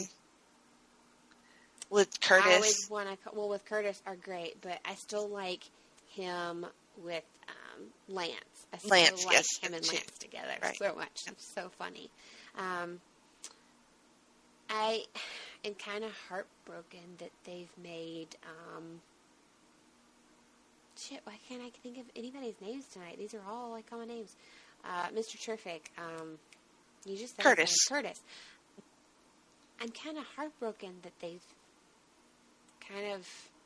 And I know they're trying to prove that, like, living this lifestyle that they live, being vigilantes, doing what they do, can have horrible repercussions. But I hate that it made him lose his husband. And that his husband, you're, like, all excited because he wants to have dinner, and he immediately looks at him after Curtis has just told him this really exciting story, and been Curtis for the first time in several episodes, and he's like, I want a divorce. Mm-hmm. And I'm like, fuck you, buddy. Well, it's sort of the same situation that Oliver and Felicity have. I mean, it's the consequence of what he's chosen to do. It's going to have effects. Yeah, but to me, it's like he didn't even take the time to try to understand what he's doing or to be a part of that. At least Felicity did. Well, Curtis made his choice, He was basically like, I have to do this. Like, of course he wanted to be married to him and wanted to do both, but he wasn't fully involved in his relationship. It was obviously suffering. So I'm not saying that, his husband did the right thing, but, I just felt like his husband could have been, like, more interested in saying, like, okay, well, show me how you guys do this. Explain to me why you feel like you need to do this. Tell me why it's so important to you. Like, he could have, I don't know, done something. I feel like he could have done more. It was like he just looked at him and said, oh, you're a vigilante? I'm done. Bye. Well, that was it. Maybe that's one of his deal breakers, Everybody's got deal breakers. Maybe he's that other vigilante that we still don't know who it is. Yeah. That would be fucked up. That would be fucked up. I don't like where your head's at tonight, girl. I can't help it. That's just where my head goes. I can't control this thing. It does its own thing. It really does. Now, my favorite, Legends of Tomorrow. I've loved this show this season. God, it's so good. Oh my God, it's so Although good. it made me sad because somebody better not be leaving. Again. Have you seen the finale? Yes. Yes, okay. Which I had mixed somebody. feelings about I'm like, being- who are you talking to? Oh, yeah, now I know who you're I talking had about. mixed feelings about that being a finale. Kind of felt like... I thought it was perfect for a No, it finale. was really, really good. And I was like, okay, and then we're going to end it. And then I loved the very, very ending. But there were parts of it that I was like, I feel like you could have done 2 episodes. Like, Well, they kind of did. whereas on the episode on Arrow, I felt like it could have been pushed in other places and not been an episode at all. I feel like this one could have been 2. Yeah, it was kind of like a continuation from the, well, I mean, they all are, but they had to go back to the same time period and run Which into we've their... been yelled at from episode 1 that you do not do. Don't... Right, so, I mean, it's time travel, so it's convoluted, but basically the Legion of Doom got the Spear of Destiny, and... I'm sorry, I know how much they put on that name, but I love saying the Legion of Doom. Legion of Doom, I do too. I kind of do too. Which, I mean, a lot of stuff, I guess I kind of skipped a lot of stuff, too, because I'm so focused on that finale. Well, pretty much everything leads up to that. Let's see. I mean, yeah, I mean, they... Well, are basically we haven't talked about Jason- them in a while, because remember, Yeah. I didn't record correctly. Right, So that's the last right. episode that we've actually talked about on show together was episode 10, I believe. Right, yeah, so it's like 4. So Four there's Turncoat, Camelot, Right. Land of the Lost, Moonshot, Fellowship of the Spear. Loved that episode. Oh my gosh, I forgot about Moonshot. Oh, so good. Moonshot was a great episode, but I am a huge, like, Tolkien fan. Oh, yes. So the Fellowship of the Spear, episode 15, Yeah. that one was my favorite. And then Doom World, and then the one we ended with was Aruba, which is hysterical that they named it that, because Nick's like, this is not Aruba. Why don't we go to Aruba? So with the one Moonshot, I am a gigantic Apollo 13 fan, the movie. I love and anything space related. Just, I love Yes. Tolkien more, sorry. And I wanted to be an astronaut when I was little. So I was all obsessed. did. Did we? I I had this fascination when I got into like 5th and 6th grade, where I wanted to know everything I could about the female, because at that time there had not been a lot of female astronauts. Mm-hmm. And I needed to know everything about it. And then I was in science club, and the science teacher that ran science club, she was supposed to be part of, was it Apollo? Maybe I don't know. The one where my brain is doing really crappy things tonight. They did have a woman on that mission, and it was 13, wasn't it? Not Apollo 13. No, it was one later. It would have been like in the 80s. Like Space Shuttle, I don't remember, but it like crashed or whatever. the Challenger. Yes. So my teacher was actually supposed to be on that. Like, she was picked and started the training and everything, and then found out she was pregnant. Wow. So my teacher, I got really, really interested in that, because she, would talk about it and talk about all of her experiences and the people she got to meet and the people that actually did go up instead of her. And so, yeah, I think we all wanted to be. Wow. I wanted to be an astronaut because I watched her talk about it and how her face would light up, and she was just an amazing teacher anyway. I've always been fascinated with it, and it's kind of hysterical given that I have zero tolerance for any sort of turbulence or I have really? extreme motion sickness. Oh, So that would not be good. I always joked that, that was the only thing holding me back from becoming an astronaut, obviously, is My motion mathematical sickness. skills is what's holding me back from being an astronaut. Obviously. I am mine not too. even going to lie.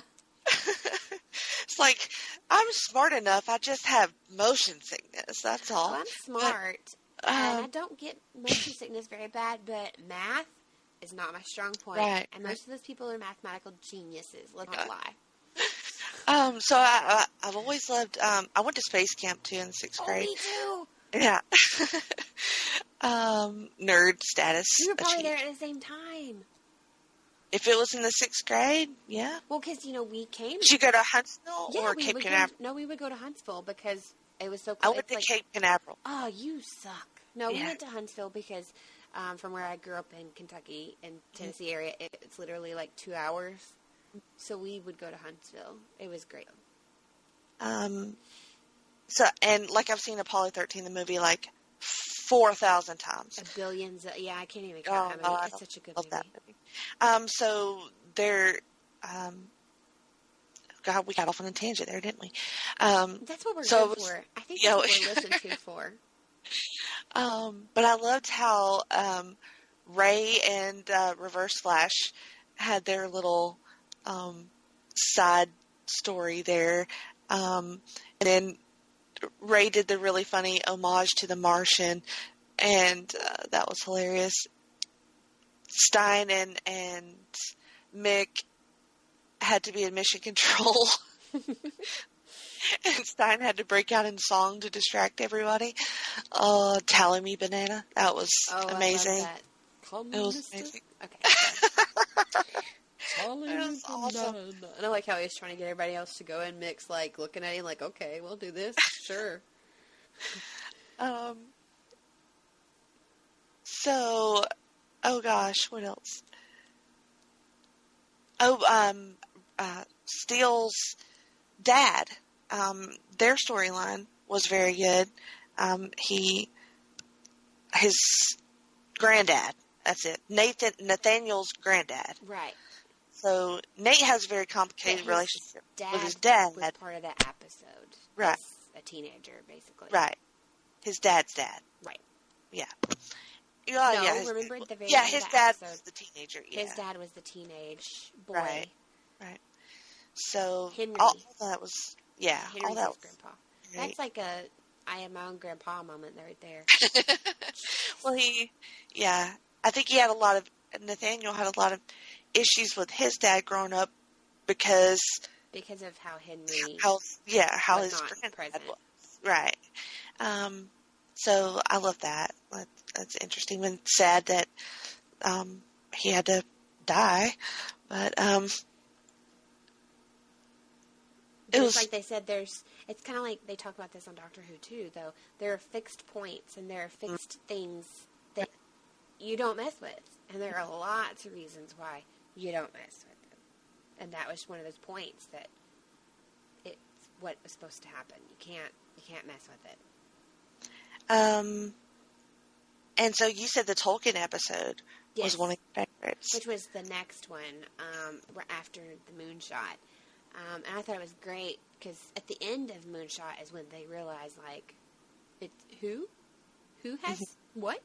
Mm-hmm. Who knows where this is? Mm-hmm. And that's the one where, essentially, they end up going back to in the finale. Right. It's 1916 France. They're in the middle of World War battle. One. Yeah, it's World War One. Yes, World War One, and it's the Battle of I can't ever say it right. Somme. Anyway, and so they basically have Tolkien that has written this like obscure paper, or it was research on Sir Gawain, I think it was. And he's written this obscure paper, and it tells them like where the blood of Christ is, because that's what they need to destroy the Spear of Destiny. Right. Yes. And to me, that's just like bringing so many things in that I'm like, holy crap! I mean, you're talking about the Templars, the knight, and obviously Sir Gawain was he one of the Round Table? I believe so. But I mean, you're talking Templars. You're talking Knights of the Round Table. You're talking about Tolkien. You're talking about crucifixion. World War One, and then in all that, Snark comes back, and he's like real back. It's not just a figment in Mick's head, right? Which I don't like this Snark because, once again, I hate to say become a better person. Kind of makes me think of that old Dana Carvey movie that I used to love so much, where he's like, become another person, become another person. I don't know that one. Whatever. Just, like, whatever. Anyway, Snart is back and convinces Mick that the right thing to do is to be the old him. Be bad. Right. And of course, the blood that they've done all this research and Yes. work to find is just dead. Which is blood dead? Anyway, whatever. Part of me was going, why don't you take what is broken in your hand and smear it all up and down? That's kind of what I thought too, but Okay, I'm glad I'm not the only one that was like, it's all over your hand. Just smear it or throw it, fling it. Just fling it at the spear. I don't think you need all of it. so Mick at the end of that episode at the time was disappointing. Mick has always been conflicted. Mick has, and I think that's what Yeah. they've been leading up to. He's Yeah. been conflicted this entire time, and this was his time to figure out how he really felt. Yeah. Blah, blah, Yeah. blah, blah. Right. As much as he tries not to feel that way, and having Snart around in his old persona, I really think just shine the light on how he doesn't want to be anymore, and it wasn't what he wanted after all, because the Legion of Doom, along with Mick and Snart, they rewrite reality, they change reality, and Mick and Snart are just robbing banks, and none of it really means anything because they can get whatever they want all the time. So it's not really what he signed up for. It's not really what he wants, even though he is with Snart. And then just the Legion keeping the legends around in their various personas was hilarious. I kind of like that. Poor Ray is a... Poor Ray. Yeah. Oh, do we say custodian? Because he's like, I had to clean a lot of toilets. And they know he's dumb. They did and they didn't. Like, they did. His consciousness was smart and was like, he's like, I made this thing and I call it this and I don't know why and I don't know why I made it or how I made it, but I didn't. But he's actually like dumb.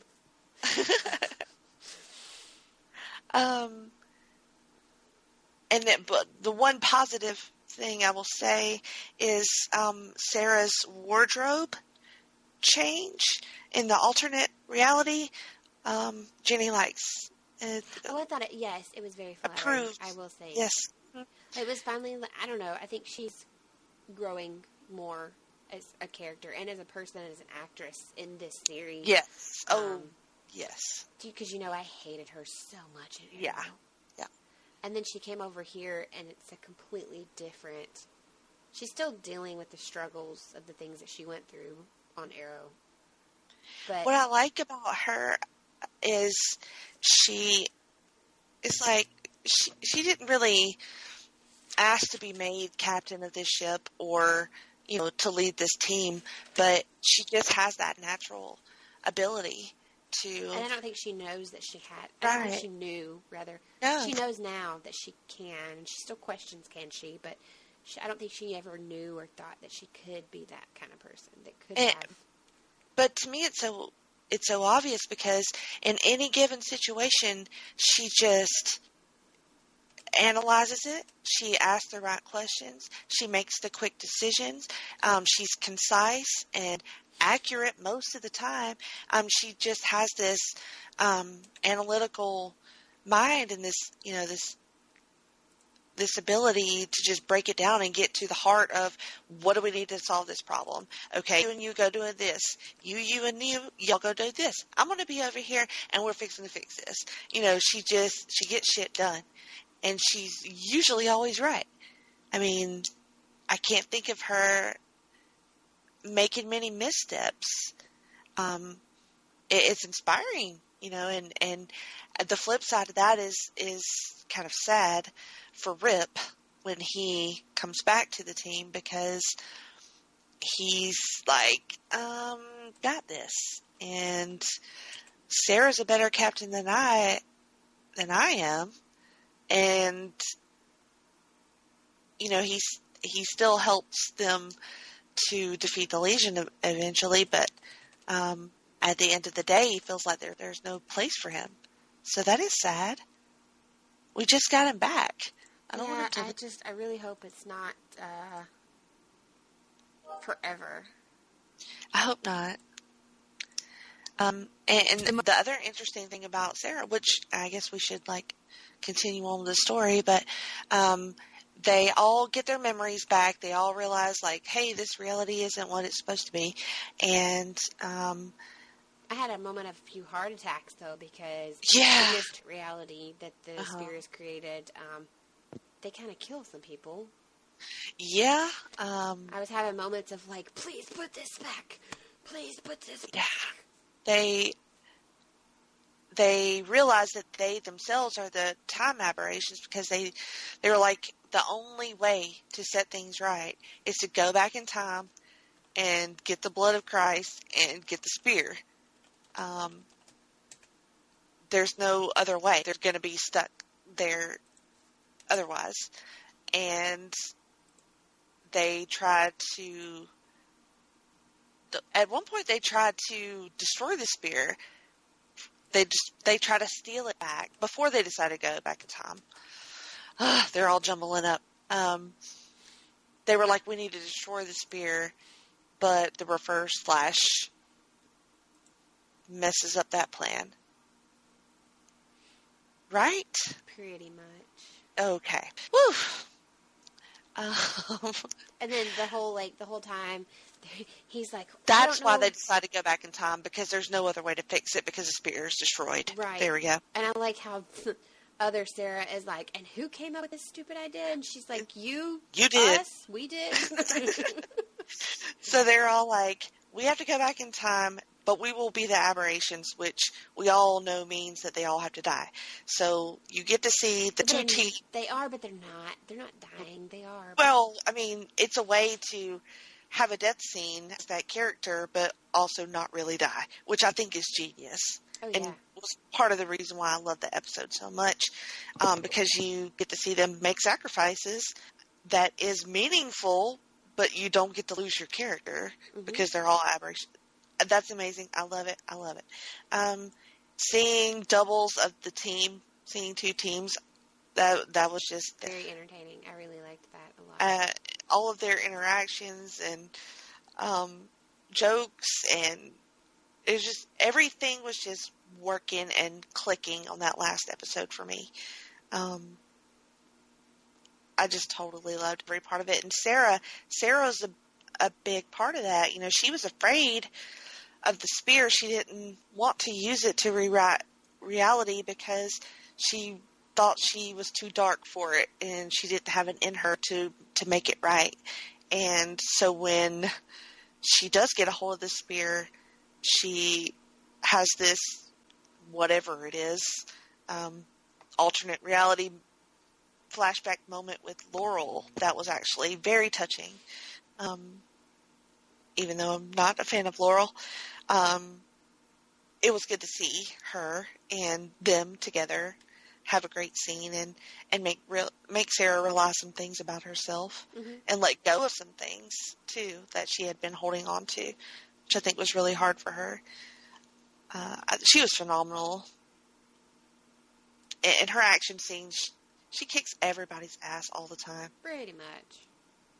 She is the best. To me, she's the best fighter on the show. It looks so natural, the way that she does it. And some people can't pull it off the way that she can. Oh, God, I would break something. Yeah, she's really excellent. All right. And then, the name of the episode cracks me up because, Mick keeps going, let's go to Aruba. Let's go to Aruba because, Mick's realized that he screwed up, basically. It's the one thing that we kind of forgot. Mm-hmm. He's realized he screwed up, and he is a legend, and he knows he's a legend, and he even says, I don't have a partner, I have a team. And that's when I think the turning point for him was. But it cracks me up because, at first I was like, when I saw the title on the DVR of, why are they calling us Aruba? And then he kept saying, oh, my God, we just go to... And he's sitting there, and he's like... girls in bikinis and my cars, and so at the end of the episode when she's like, fine Mick, we're going to Aruba 2017, and he's all excited, and then they land Los Angeles 2017, and it's There's the some apocalypse dinosaurs. has happened, and there's dinosaurs everywhere. Yeah. And they're all like, Mick's poor eyes. He looks Yeah. defeated and happy at the same time because he's like, there are dinosaurs, but we're not in Aruba. So what did you think about their fixing of the problem? Like, so she gets the spear and she uses it to make the spear not rewrite reality? Is that basically what she does? She basically just cancels out the power of the spear? Right. She says it doesn't have any power. You have no power. Right. And then she calls the time wraith. Isn't that what they call the thing that was chasing him, a time wraith? Yeah, because essentially he does not belong there. He has already died. He is an aberration. And I think it's hysterical. And if you think about it, it's not like what she did with Snart and with Dark. Mm-hmm. You can't do with Thawne what you did with the two of them. Right, yeah, there's some... Dark, you can put him there, and that's what essentially puts him on the path to coming to that point. Right. Because if you think about it, you're like, oh, if they had never taken him to 1980 whatever, he would have never done any of these things. Right. And if we had never taken Snart to that dock in 2015, he would have never done these things. Yes. But with Thawne, because he was already an aberration of himself basically anyway, which is he's from another Earth, and he took over somebody else's body, and then he's already dead because he never existed because Eddie killed himself. It's like a whole big like clusterfuck of stories. Well, a time paradox just clusterfuck. Screwed yourself, buddy. Yeah. You did this to yourself as we watch you dissolve into thin air. Right. And that Wraith girl getting up in her face like that. Yeah. And she's just like, okay, whatever. Yeah. I think that he was saying thank you. Yeah, he was like... Thank you, don't ever fuck with me again.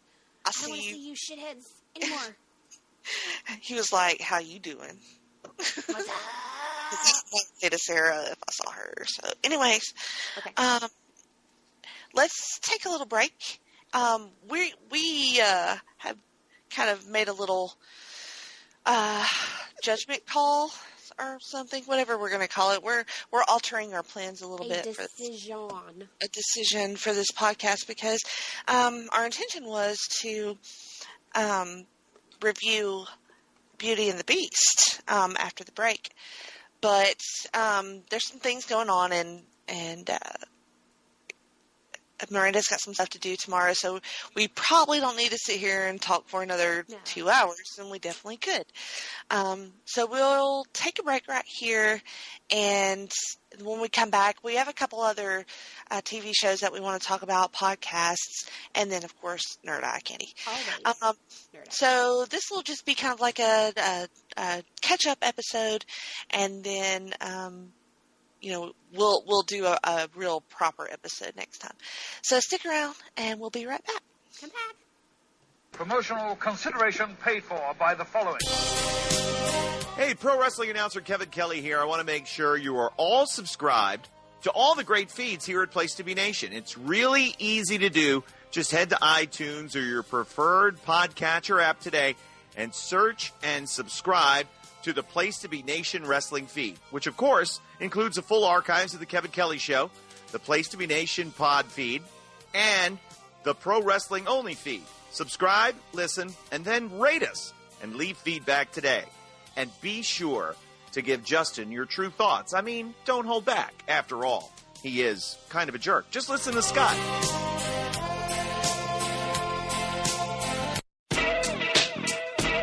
Place to Be Nation's JT Rosero here, and I want to let you know that we have a ton of great podcasts available to you on iTunes, Stitcher, Google Play, and PlaceToBeNation.com, and we now offer them to you on two great feeds. On the Place to Be Nation wrestling feed, you can check out Scott Criscolo and me on the Mothership, the Place to Be podcast, with our famous Vintage Vault pay-per-view reviews.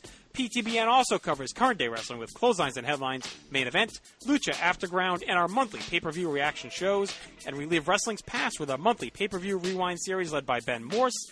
the Our Vantage Point podcast, which features a potpourri-style look at wrestling history, and Survey Says, a fun look back at the good, bad, and ugly of WCW. And on our very popular PlayStation Nation Pop podcast feed, we offer such great shows as the Glenn Butler Podcast Hour Spectacular, Rank and File, PTBN Dadcast, NBA Team, and Lucha Undead, as well as a veritable podcast heaven for comics fans with hard-traveling fanboys, Sellers Points, Todd Weber's Conversations, Geek and Sassy, and the Imaginary Stories. You can find all these current shows plus archives of our past podcasts, including The Kevin Kelly Show, as well by subscribing to both feeds on iTunes. And while there, be sure to rate and leave feedback as well.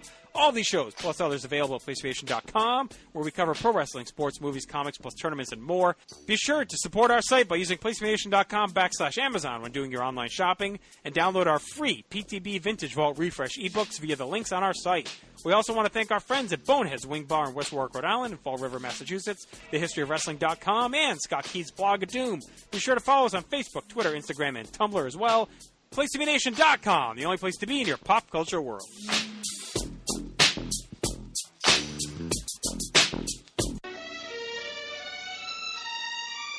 The Pro Wrestling Only Podcast Network. Subscribe on iTunes or on Android with your favorite podcast app. Established in 2013, the Pro Wrestling Only Podcast Network is committed to providing unique takes on the rich and diverse medium of professional wrestling, focusing on its history and global impact, but also exploring the vibrant contemporary scene. The roll call includes Space City, an NWA on-demand podcast, This Week in Wrestling, Stacey and Elliott's Bogus Journey, the Super Apuestas podcast, the Military Industrial Suplex, Strong Style History, Puro Puri, and Psychology is Dead. Also, from the archives, the full catalog of great shows that provided a fresh look at classic wrestling, including Where the Big Boys Play, Titans of Wrestling, Tag Teams Back Again, Letters from Kayfabe, Wrestling Culture, Pro Wrestling Super Show, Goodwill Wrestling, and many, many others. Pro Wrestling Only Podcast Network. Only the best. At times like these, when life is getting me down, and the world seems like it's gonna end, ship, there's at least one power that we both still have, and that's the power of friendship. Yeah, that's exactly what I was gonna say. Yeah, it's an easy rhyme. I'm your super friend. Your super friend. I'll be there in the nick of time if you're ever in a spot. And if you're not there in time, you can just go back in time and give it another shot. I'm actually not supposed to do that anymore. Oh, okay. Sing!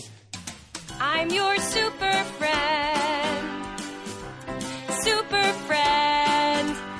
When you need a compliment, I can rattle off a dozen. For instance, I have to say I'm not impressed by your more famous cousin. Thank you. No one ever says that. Welcome back to Geek and Sassy.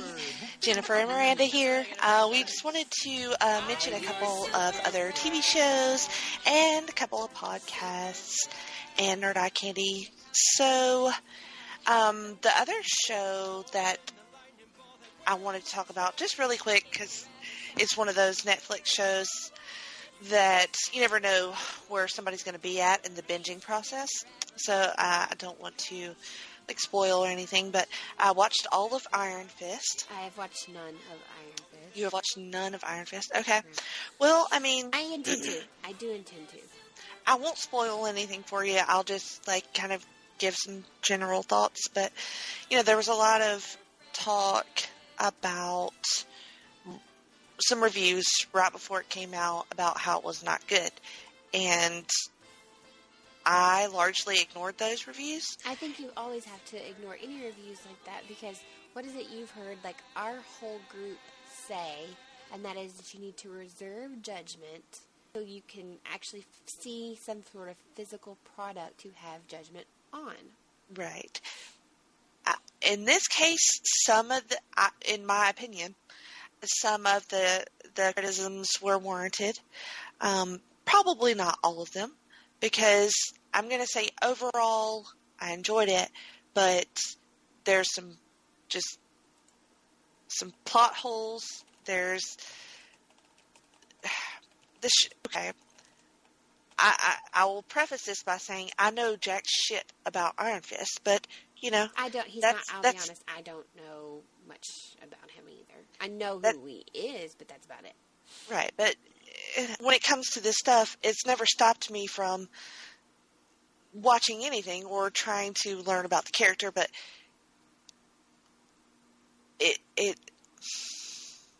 I'm not going to say it's uninteresting but Danny is the least interesting person in the show. And I don't know if it's just me not understanding how he's a superhero, why he's a superhero. He doesn't seem like a superhero to me very much. There's it's Iron Fist, and to me, like I said, not knowing anything, I could be totally off base. Seems like it would be an action-heavy show. Martial arts fights. Right. Iron fisting, perhaps, with glowing hand. And you don't see it that much. The fights are not that great and not that inventive. There's a couple of here and there, but it's just not what I'm used to when it comes to the Marvel Netflix shows, because we've gotten things like Daredevil and Jessica Jones. Amazing action. Which was fantastic. Daredevil done super well. Jessica Jones, you guys know I was like, about, so. I just, it just felt, just definitely a step below those other shows. And not to say that it was all bad. Colleen Wing, who is, his love interest, is very good. She's a very good actress. I actually know her name, but she's very compelling. And I like them together. So it's not just, he's not wholly uninteresting, and I could see some promise there. It just seemed like it was not put together that great. Because a lot of the story is Danny has come back from the dead, basically, to his family's company, and it's being run by Meacham, brother and sister, who were his childhood friend / enemy, and their parents. Yeah, their parents ran the company together. So when Danny and his parents, quote unquote, died, the Meacham family took it over, and they've been the heads of the company. A lot of this show is set in offices and boardrooms, and there's the family dynamic between the Meachams, meaning Daddy Meacham, Harold, the brother and sister Joy and Ward, and it's good. It's so soap opera-y. It feels way more soap opera-y than superhero-y to me. I mean, they do some interesting things with the characters, but it just no part of it feels like a superhero story to me, and I think that's where I just kept being baffled by it. Like, this looks like a drama of some sort, not like a. It just seemed to be missing something for me. Madame Gal, who we know from the other shows, was in it too, pretty heavily, and she did. I mean, she's really, really compelling as a character, and also Claire, that we know from the other shows, has a knack for meeting people that are special, and she's pretty featured pretty heavily in the show too. And she has such a natural quality and humor to her that I think she elevates it quite a bit. If she wasn't in the show, it would be a lot harder to get through, in my opinion. The other show I wanted to mention on FX, I talked about it before, Legion. I finished it. It's only like 8 episodes for this first season. I really want to watch it too. I'm just like, there's just so much going on. And you need to, like, really pay attention when you watch that show and not that's be what you had said. That's stuff. why I was like, And I really like it, and I really would recommend it, especially if you like weird stuff. It's totally weird, but it's sort of genius. It's sort of, like, really good. Like, if you can buy into it and you could just go down the rabbit hole with this show, then you will really like it. And I highly recommend binge it, which you will now because it's all done. Yeah. I honestly have found, I don't know if it's a getting older thing or what it is, but I am preferring to binge things. It will just make a lot more sense that way.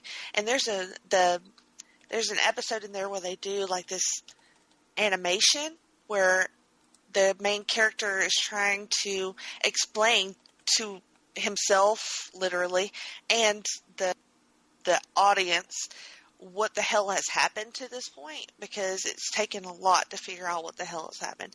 And they do this really awesome, like, animation and narration and just a whole crazy visual style that this show has, and I really dig it. I really like it a lot. And now we're getting a second season, but it will be a while.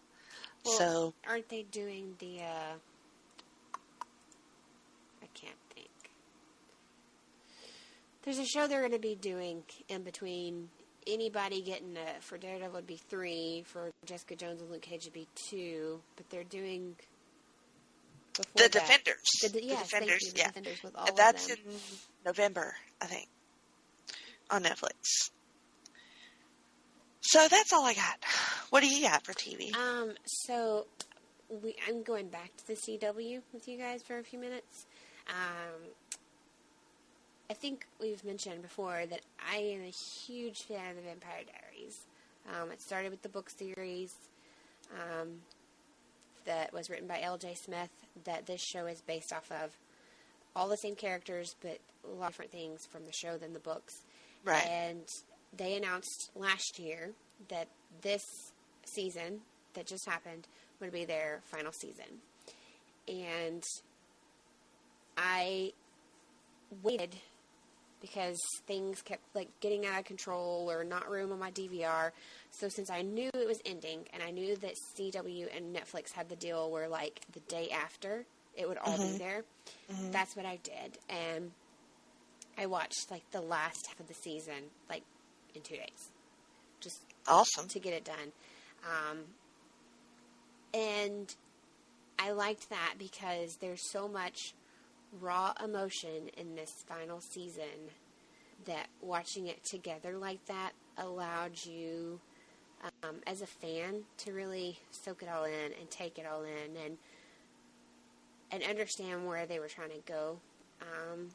I ain't even gonna lie, CW, Julie Black, every actor and actress on this show had me bawling. I mean, really? Huge, ain't gonna lie, not afraid to admit it, giant tears.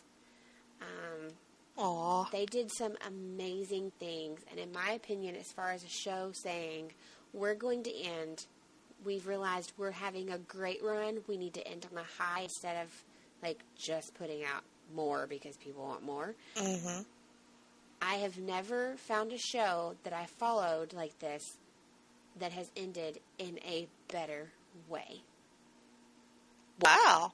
It was phenomenal.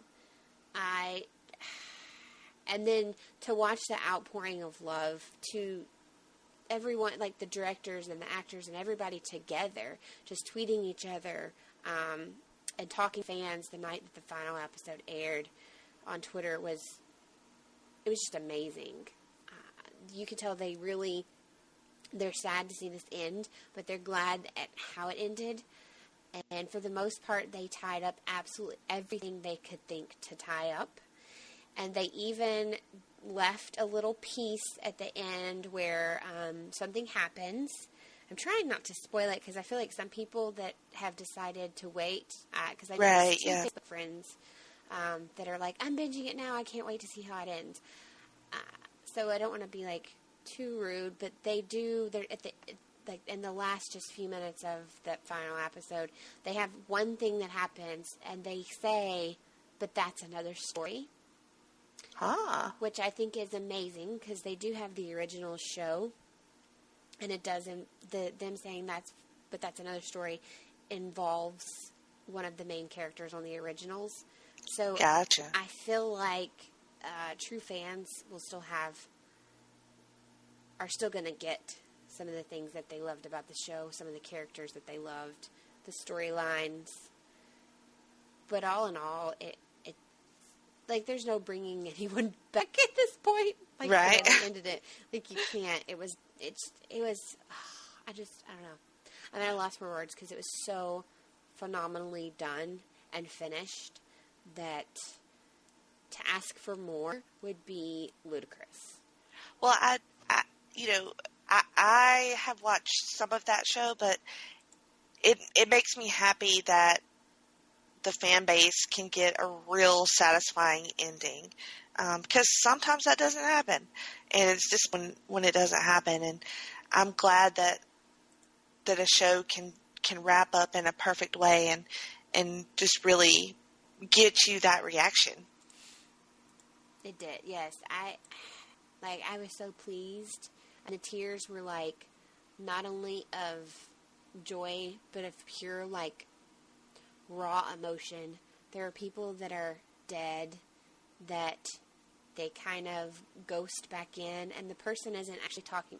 Like, they can't see them. They aren't talking to them, but they're like briefly touching each other and they don't realize it. And you see the person that's alive like smile and like they're thinking about that person, and it was just so beautifully written and produced and executed in such a way that they should be very proud of what they put out. That's awesome. Very proud of. That's good to hear. I'm glad they did that. And then a show that is staying around, I hope, for a while longer, because they're on a high, and it's a good high. It's not a let's end now high. It's a let's do some more. This week we got the season premiere of iZombie. Sweet.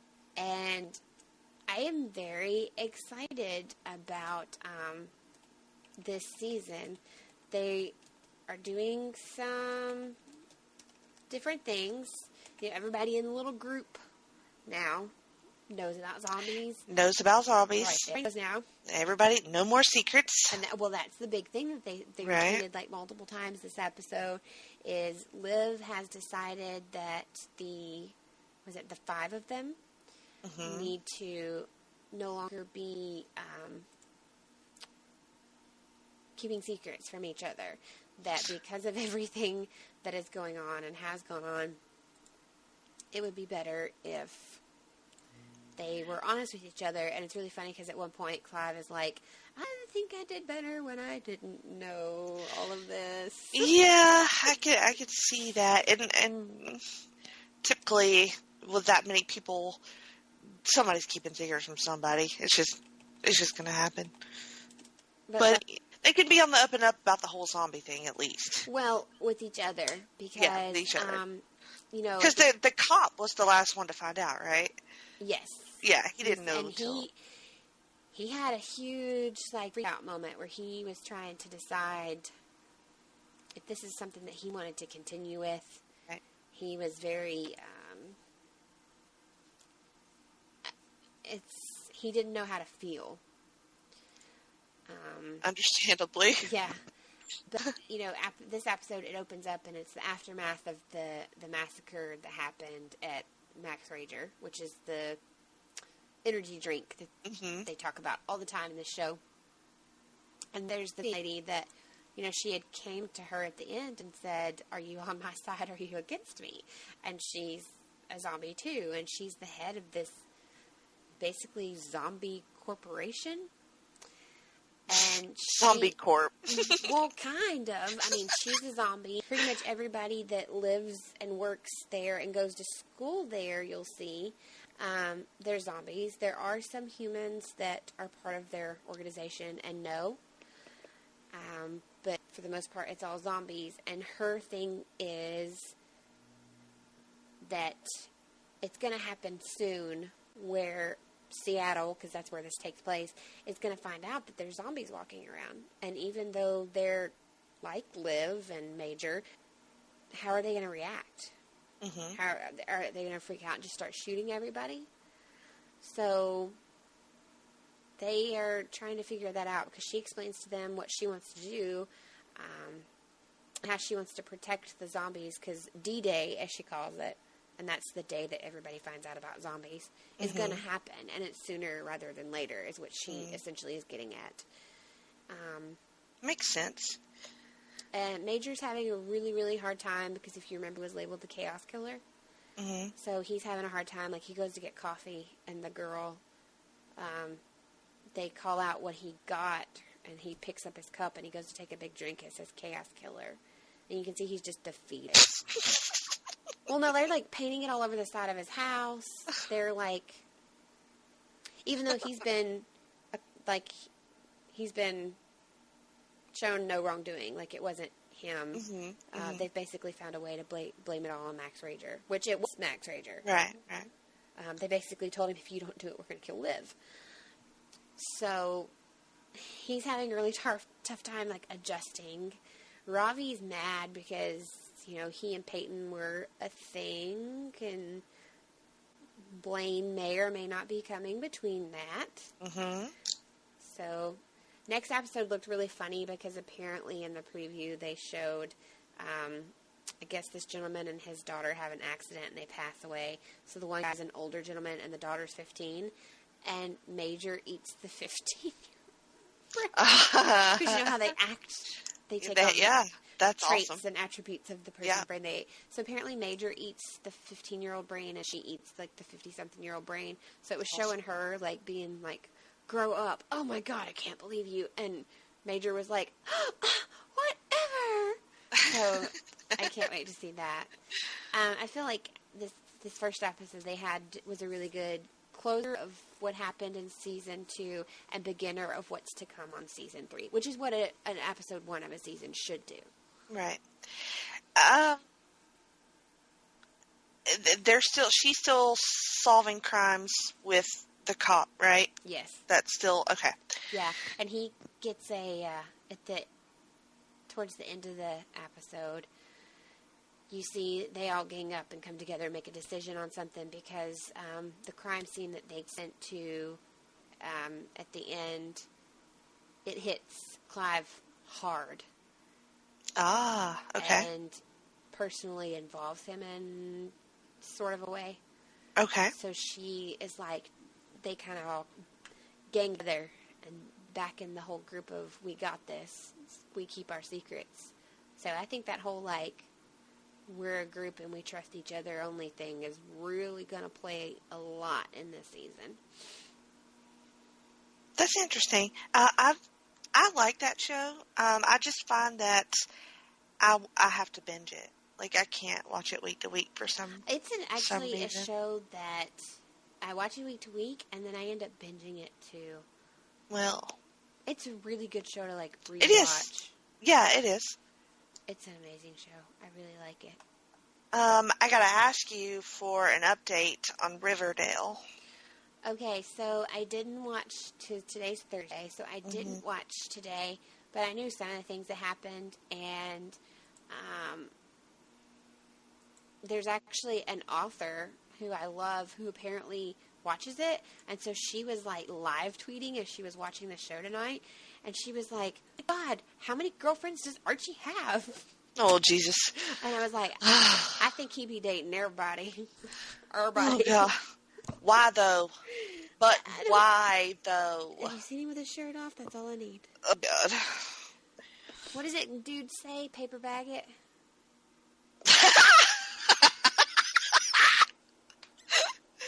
Ain't no dude ever said that to me, but what if? Well, no, like, you hear him talking, especially, like, younger, when we were in high school and stuff, you hear people say, well, put a paper bag over her head. I like to say Butterface. Well, yeah, we did that one Everything's too. hot Butterface. She a 10, Butterface. Yeah. God, that was so mean. Wow, we're terrible. So, it's getting less creepy and more, It makes any sense? That makes perfect sense to me. I was enjoying the creep factor. Like, I know that sounds super weird, but I was actually enjoying that part. And So was the twin cest confirmed or not confirmed yet? Not confirmed. Not confirmed at all. But, I'm trying to remember when the last time we talked about it was. And I want to say... You were very hyped about it last I was very hyped. But I think I remember saying that there was something I was pretty sure was happening, but I didn't want to say it yet. Mm-hmm. I have to go back and listen to myself or somebody. Somebody tell me what I said. So, one of the things that I have been screaming since maybe episode, 2, possibly 1, and I was right. Polly's pregnant. Oh, Lord. With Jason's baby. Oh, Lord. And that's why they sent her away. I mean, any book or show you watch, why does the girl always get sent away? 'Cause she's pregnant. 'Cause she's pregnant. Mm-hmm. 'Cause... Those books where they're like, and 8 months ago. And right, like, I was going to say, Archie's really old, so that's what they did with girls who got in trouble in the Archie days. They do it now. Well, I in think different ways. a lot they send them to live less. with a different family member. Right, but that doesn't happen nearly as much as it used to. I mean, I would imagine. No, but I mean, I know people that it's happened to. So, it's still true that when somebody was like, it's a dark adaptation, like live action adaptation, and loosely based, and yes, it is still a dark, loosely based adaptation. Loosely based, meaning they have the same names, and that's pretty much it. It's same character, same place setting. Yeah. I truly thought by this point, because I told you, Miss Grundy, there's got to be more to her. Mm-hmm. We've not seen any more of her, and so I'm waiting for the ball to drop. Gotcha. Seriously, because she's not been back. And she might be the murderer. No, because remember they can account for her whereabouts. Oh, yeah, she was having sex with Archie. Right, and remember he actually didn't die until 2 weeks later or something like that. Yeah. And then on that day she was doing something else too. Oh my God, I don't even watch this show, and I know shit about it. You Why? Watched because you watched a couple of episodes. Yeah. That space in my brain can be used for other things. So. I don't know. I kind of like it. I'm disappointed now because the past couple of episodes, I'm not disappointed in the whole show. I'm just disappointed in current because I feel like the past couple episodes have been just dragging on.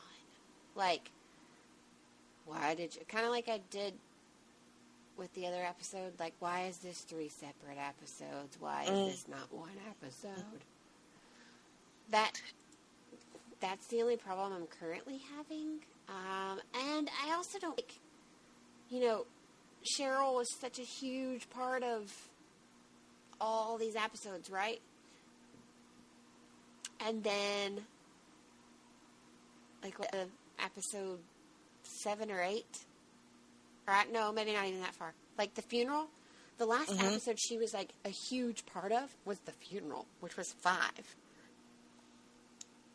And the one that aired tonight was 9. She's in them, but she was a huge, huge part. And she didn't have as much of a part in 6, 7, and 8. I thought it was kind of weird. Betty and Jug are officially an item. Wow. I kind of like it, though. And then Archie can't decide because he was with, Betty was interested in him, and he kind of he shut it down hard. And then he was like, "Well," he said he was not good enough for her. Right, that was bullshit. Whatever. Mm-hmm. And then the whole thing with Veronica briefly, and then now he's with Valerie from the Pussycats. Okay. But apparently there's some action between him and Cheryl tonight. Wow. That's why Danielle Page, she writes it's the retelling of the Wizard of Oz stories. It's Yes. Wicked. Yes. What are, not Wicked. Help me. I just talked about one of her books long ago. I know who you mean. Anyway, she's the one that tweets during the show, and she was like, really? How many girls he be dating? And I tweeted back, and I was like, apparently he dating everybody. And I even said it like, everybody. Everybody. He must got that chocolate flavored. Anyway. I don't know what he got, but apparently it's something. But,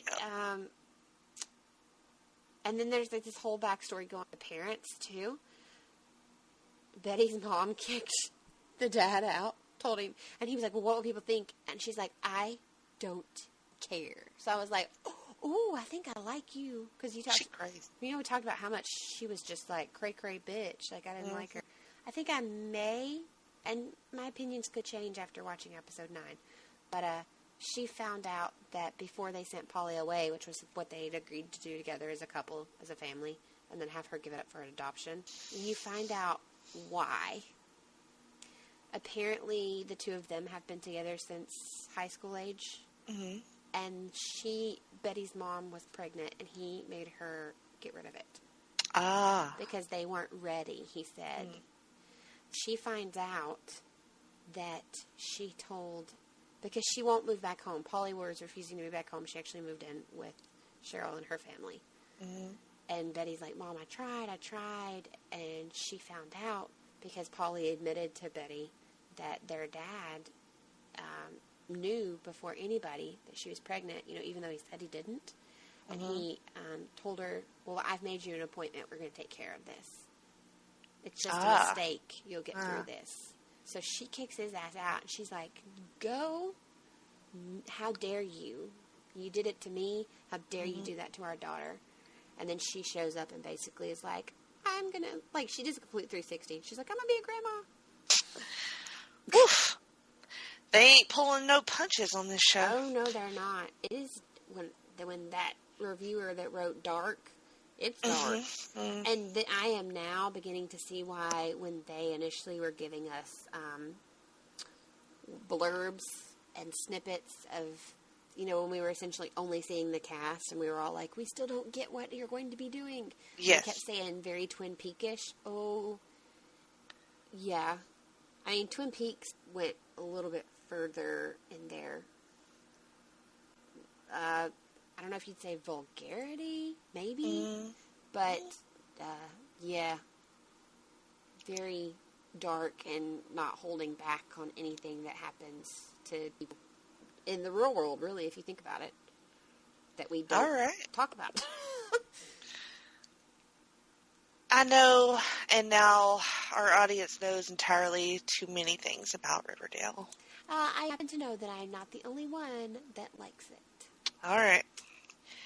Just for you, dear listeners who love Riverdale. And if you hate it, you just found more reasons why you probably are going to hate it. Yeah. So it's informative Thanks for all. For that. See? It's informative for all. It is.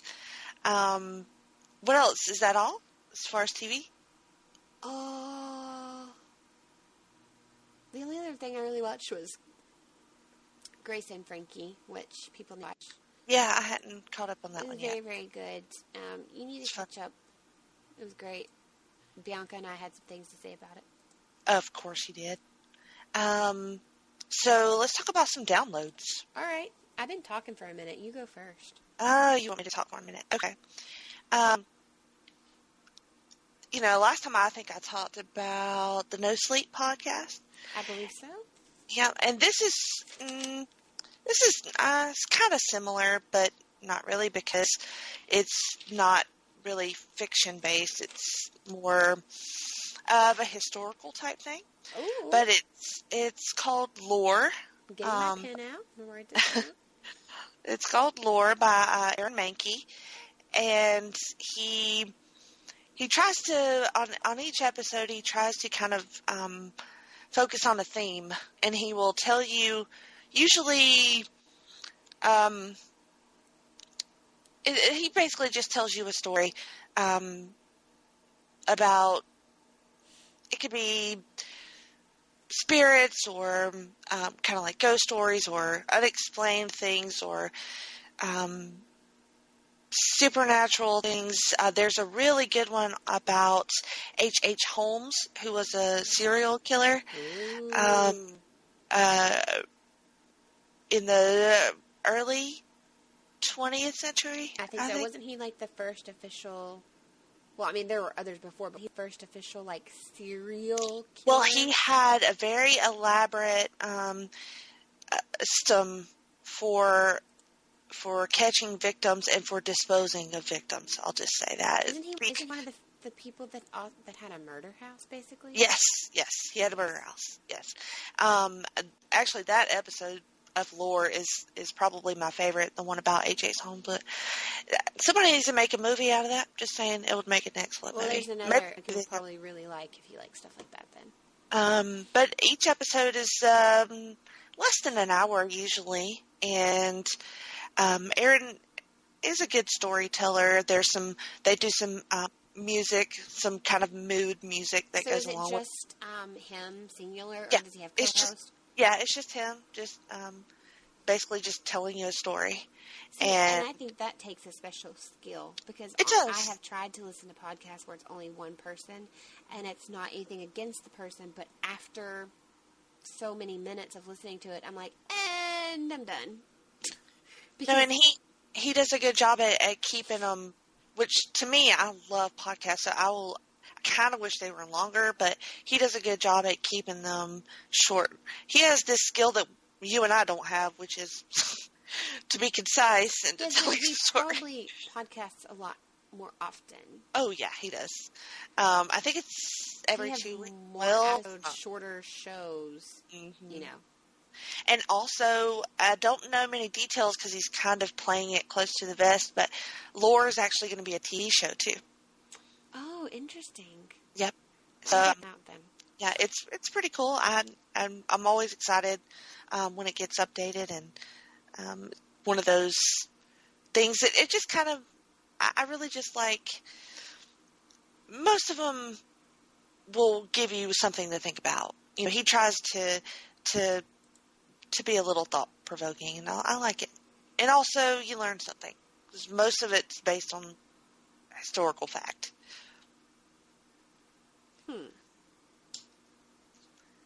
What you got? Interesting. So,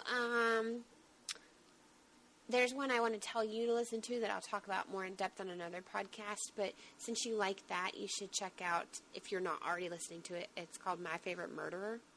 Oh, no, I haven't heard of that. Some of the stories that they tell you, and they're obviously all true, that they might bother you just a little, but it'd be okay. I'm good with that. You'll get over it, because I know you have that same interest, like I do, in crime for some weird reason. I don't know why we have this interest, people. We just do. We just really do. We're stabby. But the one I really wanted to talk about and introduce everyone to is when Caden has really gotten into podcasts, and he wanted to know podcasts that he could listen to. And we found on one, it's called Brains On! Science Podcast for Kids. Oh, cool. And it is a really good podcast. Like, I don't mind listening to it with him, because we usually Bluetooth it in the car a lot. And he likes to even listen to episodes, like while he's taking a bath, he'll put it on his iPod or something and just listen to it. And there's one episode in particular I actually tweeted about a couple ago. It's they had an episode about ants. And I tweeted Brains On because he's literally listened to that same episode like 6 or 7 times now. At the time, I was like, we've listened to this 4 times already. But we've now listened to it like 6 or 7 times. And he just absolutely loves it. And they have this thing where like you can make a donation. And he wants to donate to it now. And he wants the t-shirt. And cool. It's very fascinating. I've even learned some things on there that I didn't know about myself, you know, in the world of science. And science is one of the subjects I've always loved very much. And so I've learned little things that I didn't know. And what I think is cool is it's adults, but every week they either have a guest to help them interview that is a child that is very knowledgeable in an area or very curious about a certain area. And it blows me away that these kids that, like the one kid who's like really big into entomology, he is just from a small town in Kentucky, and they had him as the co-host on the ant show, and they talked about all these different ants, and she had him explain what it meant to have like the shadow box, you know, with all the insects, and listening to these kids that are range anywhere from 7 to, I think the oldest one was maybe 14, and their experiences and their love of science is really cool, and you get to see like nurturing a subject in your child too. So I love that idea. Every time Ethan hears me listening to any podcast, he always says, "Mama, I want to listen to Geek and Sassy." Okay, that's real. I like that. Caden says, "Can I listen?" Because he knows there's some I listen to that aren't entirely appropriate. He makes me put on the episode where we talked about the boys and their YouTube channels. Okay, I was going to say, oh, wow, do I need to clean up my mouth? No. I mean, he's kind of used to hearing it from me, but he loves that, and I'm just like, no, baby, I'm not listening to that again. He's like, why not? Your own podcast. But so this is something I could direct him to be like, let's listen to this instead. And, you know, you can maybe even tell him, like, Caden likes this. It's a podcast, and Caden really likes it. Yeah, I will. But he's worn it down, man. I'm not even joking. And he's found another one that I'm letting him listen to that he gets disinterested after a while because it's really long, and they do a lot of interviews, and but it's a Warcraft podcast. So Caden is really getting into these, and he's really enjoying them. But he just keeps going back, and like I said, there's several podcast episodes from Brains On that he has listened to over and over and over. And they're consistent. I was looking at my feed here. It looks about one a week, one every other week. I guess it just depends on what they have going on. I want to say they come out on Friday mornings. Yeah. We will definitely check it out. The newest one's about elevators. It was really cool because I didn't know the backstory of elevators. Now you know. I do. That's, remember that thing that used to come up in between shows? I don't remember what channel it was on. The More You Know? The More You Know? Yes. And then... Absolutely. My favorite, which was a radio show but could be considered a podcast, Mr. Harvey, where he'd be like, and that's the rest of the story. That's kind of how I feel when I take something in. I'm like, yeah. Since we decided not to do a full-length review of Beauty and the Beast, I would just like to say a couple of things about it because we both loved it so much. Yes. And if we did do a full-length review, it would be another 2 fucking hours, and nobody's going to listen to that. There's nothing to say that we're still not going to do it. Right. It just, my son is getting tubes put in his ears in the morning, and since we've already gone for 3 hours, kind of can't do it. Good Lord, we will never learn. But anyway, Beauty and the Beast is amazing, and if you haven't seen it, you should see it. Yes, and it's definitely an all ages for anyone who is concerned about any aspect. He was begging to see it, but there have been other things that he wanted to go to. Like, he had Boss Baby written down on the calendar, so... Ethan is bugging me to death about that movie. We went to Boss Baby. It was cute. It wasn't my favorite, but he really loved it. We enjoyed having time at the movies together, and he really, really loved it. I think for him, it stood up to what he was expecting. Like, it reached his expectations. And to me, at the end of the day, if you're the person that, kind of like me talking about Vampire Diaries, if it met your expectations as the fan of that, whatever, then it did its job. Yeah. That's cool. Yeah. All right. Are you ready? Are you ready? Yeah, I think I'm ready. What you ready for? So I'm ready for Nerd Eye Candy of the moment. Sorry, I had to do it quiet because everybody's trying to go to sleep. Well, what you got? So mine, I had picked because we were actually supposed to record a week or so ago. We had some problems, but anyway, I had picked it then, and since then, I got some bad news. I know it's not anything like this guy died. So Okay, good. I was about to say. I heard you like holding your breath, like, oh Lord, who'd she pick? No, so I picked Josh Bowman. It was Don Rickles. Oh wait, no. So, dear God, bless America. I'm terrible. Oh my God. So I picked Josh Bowman, who a lot of people are going to know him either from Make It or Break It on ABC Family, or Revenge, which was an amazing show where he was good guy, bad guy. And the bad news that I got, the whole reason I picked this guy was because when we were planning our podcast a couple weeks ago, I was binging Time After Time, which conceptually is a fantastic show.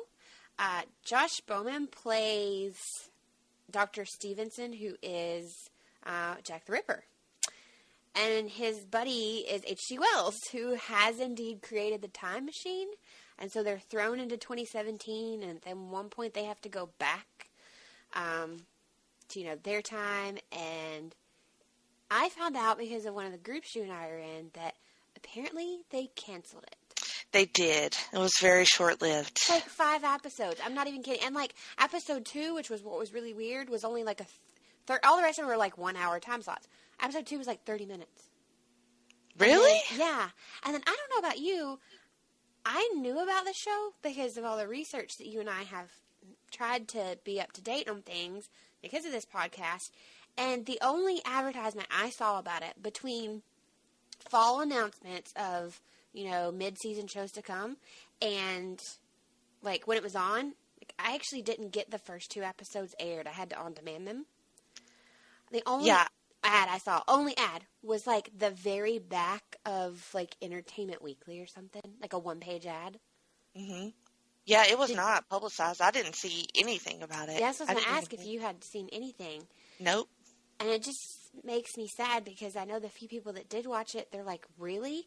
This is amazing. I mean, I am a sucker. This sounds really bad of me, but I'm a sucker for Jack the Ripper stories and like the theories of who it was, who it wasn't, how it went down. Maybe it was multiple people. And H.G. Wells, I mean, I've told you. Right, I'm a sucker for that. Oh, right. Yeah. And the theory, you and I have talked about the theory before of like how H.G. may have actually been a woman because it wasn't, women didn't write stories then and they weren't in the public eye. So those are 2 things that are extremely interesting. And Josh Bowman is a nice looking man. I will have to Google him. He cute. Like, when he was in Revenge, he was kind of a good guy, then he was a bad guy, then he was a good guy. And when he was bad, you were like, oh. Yeah, I don't even know what to say. Not so much when he was a good guy. When he was a good guy, he was like really cute. But for some reason, in that show in particular, and it works for him well being Jack the Ripper, because he's an ass. I mean, he's Jack the Ripper. Oh, yeah, he is cute. Oh, yeah. And the guy playing H.G. Wells, I didn't write his name down because he wasn't my Nerd Eye Candy this week. But he's really nice looking, too. Mm-hmm. He's really cute. Yeah. Very good choice. What's your favorite phrase you've been saying lately? What one? Well, the one that you guys used, like, 50 billion times. I'll spank it. Yeah, because when I was, like, writing stuff down, I was like, Jenny gonna have a phrase for me. That's not my phrase. It has become, like, all of Place to Be Nation's phrase. Right? I mean, I think it has. Yep. But, yeah, I just, and sidebar, and then I'll let you have Nerd Eye Candy, because I know you were still thinking. Mm-hmm. I'm really frustrated. Like, maybe I should have a new segment called Miranda's Soapbox or some shit, because I'm about to have a moment. Do it. I get really, really frustrated at these networks that create amazing shows, and they are especially starting to appeal to the geek and the nerd culture, and they're starting to make it a, I don't know, more prominent thing. Time travel, H.G. Wells, any of those things. Like this show in particular is why it got me stewing. And you give it 5 episodes. Like, you didn't even give it 5 episodes because that episode 2 was like maybe 30 minutes. So you give it 4.5 episodes, and then you say, well, we're just not reaching the demographic that we thought we would, and it's not bringing in the money we thought we would, so we're just going to cancel it. I don't think anybody would miss it. Bitch, please! Well, I mean, it's not really a new concept, but, I mean, even Firefly got, a season. Okay, but once again, the network that was at fault there, just like you made a good point, it is here. You saw absolutely no ads for it whatsoever. No ads. No, I probably would have watched it if if it had been marketed to me. But. So the network is at fault for not doing their job of advertising as they should have, just like the network was at fault for Firefly, because if they'd aired it in the correct order, all of us wouldn't have been going, I love this, but I'm so fucking confused. Why the fuck is she doing that? And I mean, for example, one show that I have watched, I have followed since its inception. I know you've seen bits and pieces, but you don't watch it. My NCIS. Mm-hmm. Even when they took away DiNozzo, I have stuck by them. But NCIS is a prime example of if a network would just stick with it. Okay, I get you don't give them a second season, but at least give us a full first season of whatever you're trying to introduce to us. Because NCIS, and I could be wrong on the actual episode that they wanted to do this at, but it was very early in season 1. They just didn't think it was going anywhere. At the time, there were a lot of crime dramas on TV. It was the hot thing, though. Mm-hmm. And they thought, well, this one just isn't catching on like any of the others are. Maybe it's just not meant for our network to produce this at this time. And they legitimately were going to cancel it.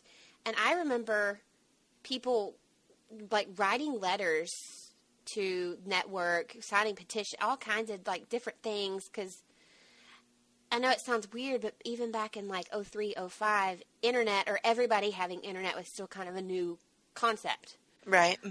So that was when everybody could actually take to, like, all laughing aside, like MySpace or email or, even Twitter was still kind of fresh then, too. But you could start taking to those things and complaining, and it led to, what are we in, like, episode or season, like, 13 or 14 now? Oh, yeah. Actually, after their full, complete season 1 aired, they were nominated for all these different awards that shows go up for, and for I don't know how many years in a row now, they have been the #1 crime drama on TV. Now, I know that's one specific show, but if you're not giving any other shows a chance, like they chose to do with NCIS, how could it, I mean, for all you knew, if you'd finished a full year of Time After Time, it could have been given, who knows how many awards or individual not authors, we talked about too many books, actors and actresses could have gotten an award or, found another job to do because of how they performed in this job. And it just so frustrates me to no end. And it's like so many people can have a voice on the internet now that they just don't listen to us. Well, this is from ABC, right? It is. And Kevin Williamson. Yeah, and I mean, Revenge was on ABC, so they clearly know and a lot of the actors and actresses that were on that show, a few of them, they've been in ABC shows before. So they clearly know who to cast and how to cast. Just don't understand why they can't stand behind something more than 3 episodes before they throw their hands in the air. I mean, I'm a parent. I get throwing my hands in the air, but shit. Right. And it says that it has poor ratings, but they're not gonna air any of the remaining episodes. It's like, yeah, you're not gonna get any better ratings if you don't show the damn show. You promote the show. You promote it well. I mean, if you promote it and you promote it to the right audience and the right age group, and you air all the episodes, who knows what could come out. I mean, it's just extremely frustrating when you find a show that you're like, I liked this one more than, what was the time travel show that's aired this year on NBC? I watched the whole thing. It was fantastic. Timeless. Yeah. That show I never watched it. Okay, it was fantastic. And I liked Time After Time better than Timeless. Oh, wow. I wonder how many episodes they actually have ready for air. I would think if you've aired 5, you probably have at least 10? 10? Almost a season, maybe? Right, you probably wouldn't have the full season because you're right. a mid-season show. Mm-hmm. But if you have 5, because we know for a matter of fact, like Arrow, for example, they're in the middle of their season. They're a full season show, but they just wrapped up taping like yesterday. Like they just did the last episode yesterday. We still have several weeks of shows left with them. So I would say maybe they have at least 4 or 5 more in the books. So, well, maybe at the very least they can put it on Netflix. Maybe put everything on Netflix or all of it on demand. Or that would be fantastic. I don't know. Maybe I should try to calm my high horse. I don't know. I just find it frustrating. No, like this is not the first time that this has happened, and I feel like it just kind of leaves you. Yeah, I'd be interested to know what the deal is with that. Yeah. I'm sure it'll just say poor ratings. But... Yeah. So, did you? Are you done? Are you done with your Yeah, I think I'm done ranting. Like, it's giving me heartburn. I think that means I'm finished. All right. So have you decided on somebody? I have decided. Since I had to do so much reading for the Rebirth special over there with the Hard Traveling Fanboys, I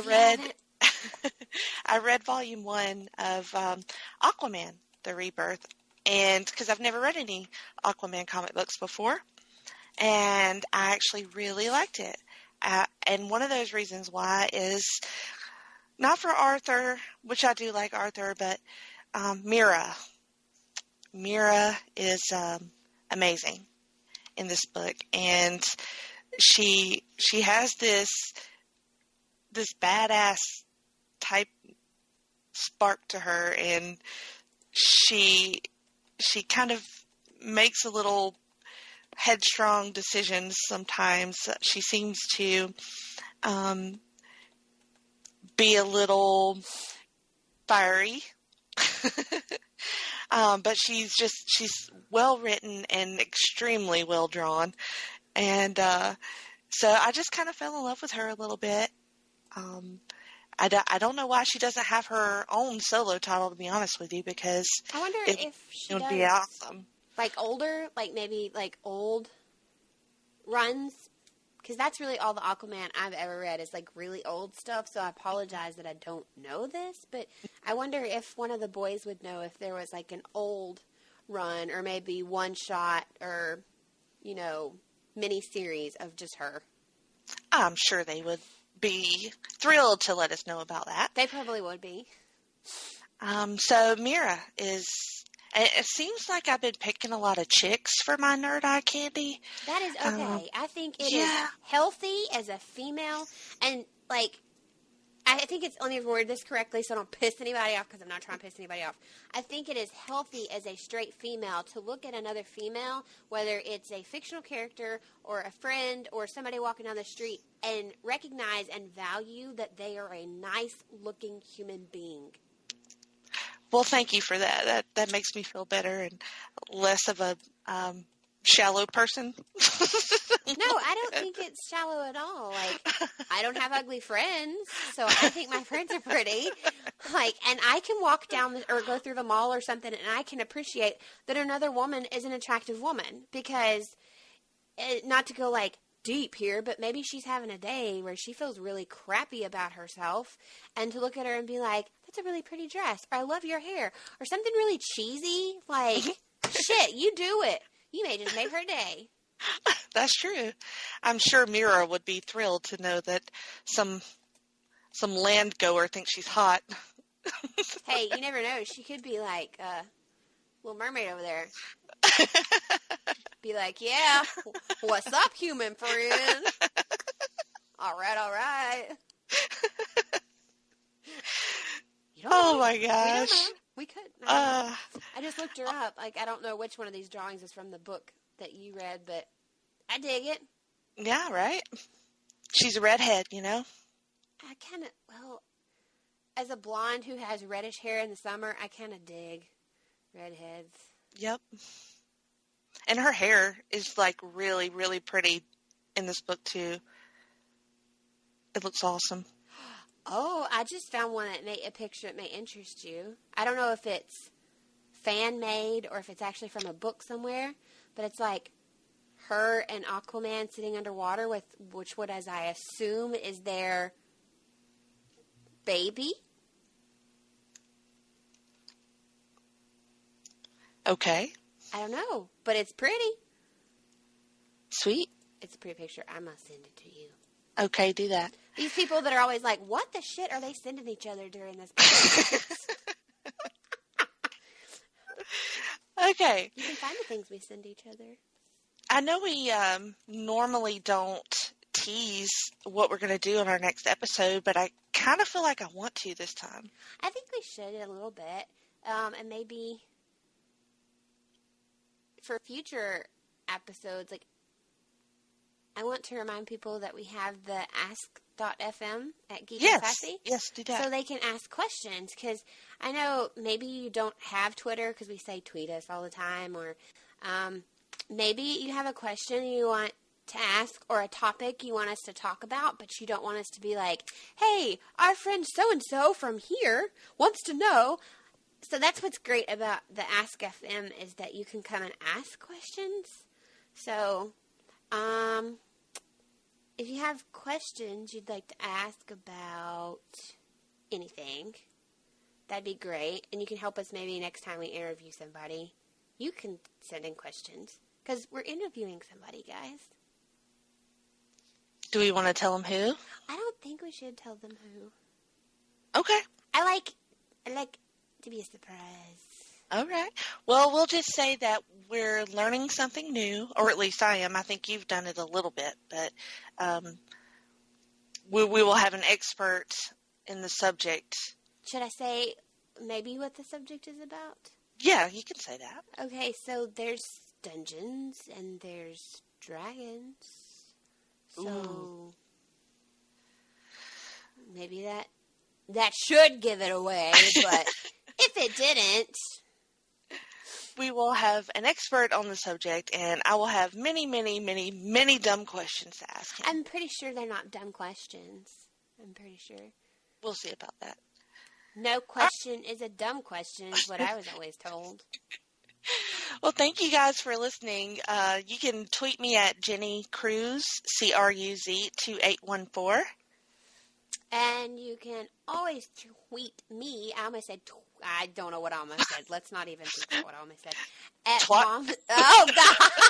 I do not want to be known as a twat. No. Twat Miranda. Oh, God. That was a really loud laugh. That came deep. Whew. Okay. So I am at Mom's a Nerd. And together, Jenny and I are at Geek and Sassy. And I want to compliment Jenny because she's been doing a really great job of keeping up with our Twitter. I try to, and I will see somebody tweeted us, and I'll be like, I need to answer them. And I'm doing something, and I go back, and I'm like, yes, Jenny answered them. Well, She's I will amazing. say that you are doing a great job at Instagram because it locked me out, and I haven't been able to log back in. So you've been doing a really good job on Instagram. And this is why we're a good team. Oh, Lord. I didn't know that. That's funny. Well, thank you for listening all these 3 hours or however long it's been. And we'll see you next time. Bye. Bye. I'm tired of seeing pretty people everywhere. I am not a model, middle fingers in the air. I used to drink whiskey, now I'm stuck with Perrier. I'm an alcoholic, middle fingers in the air.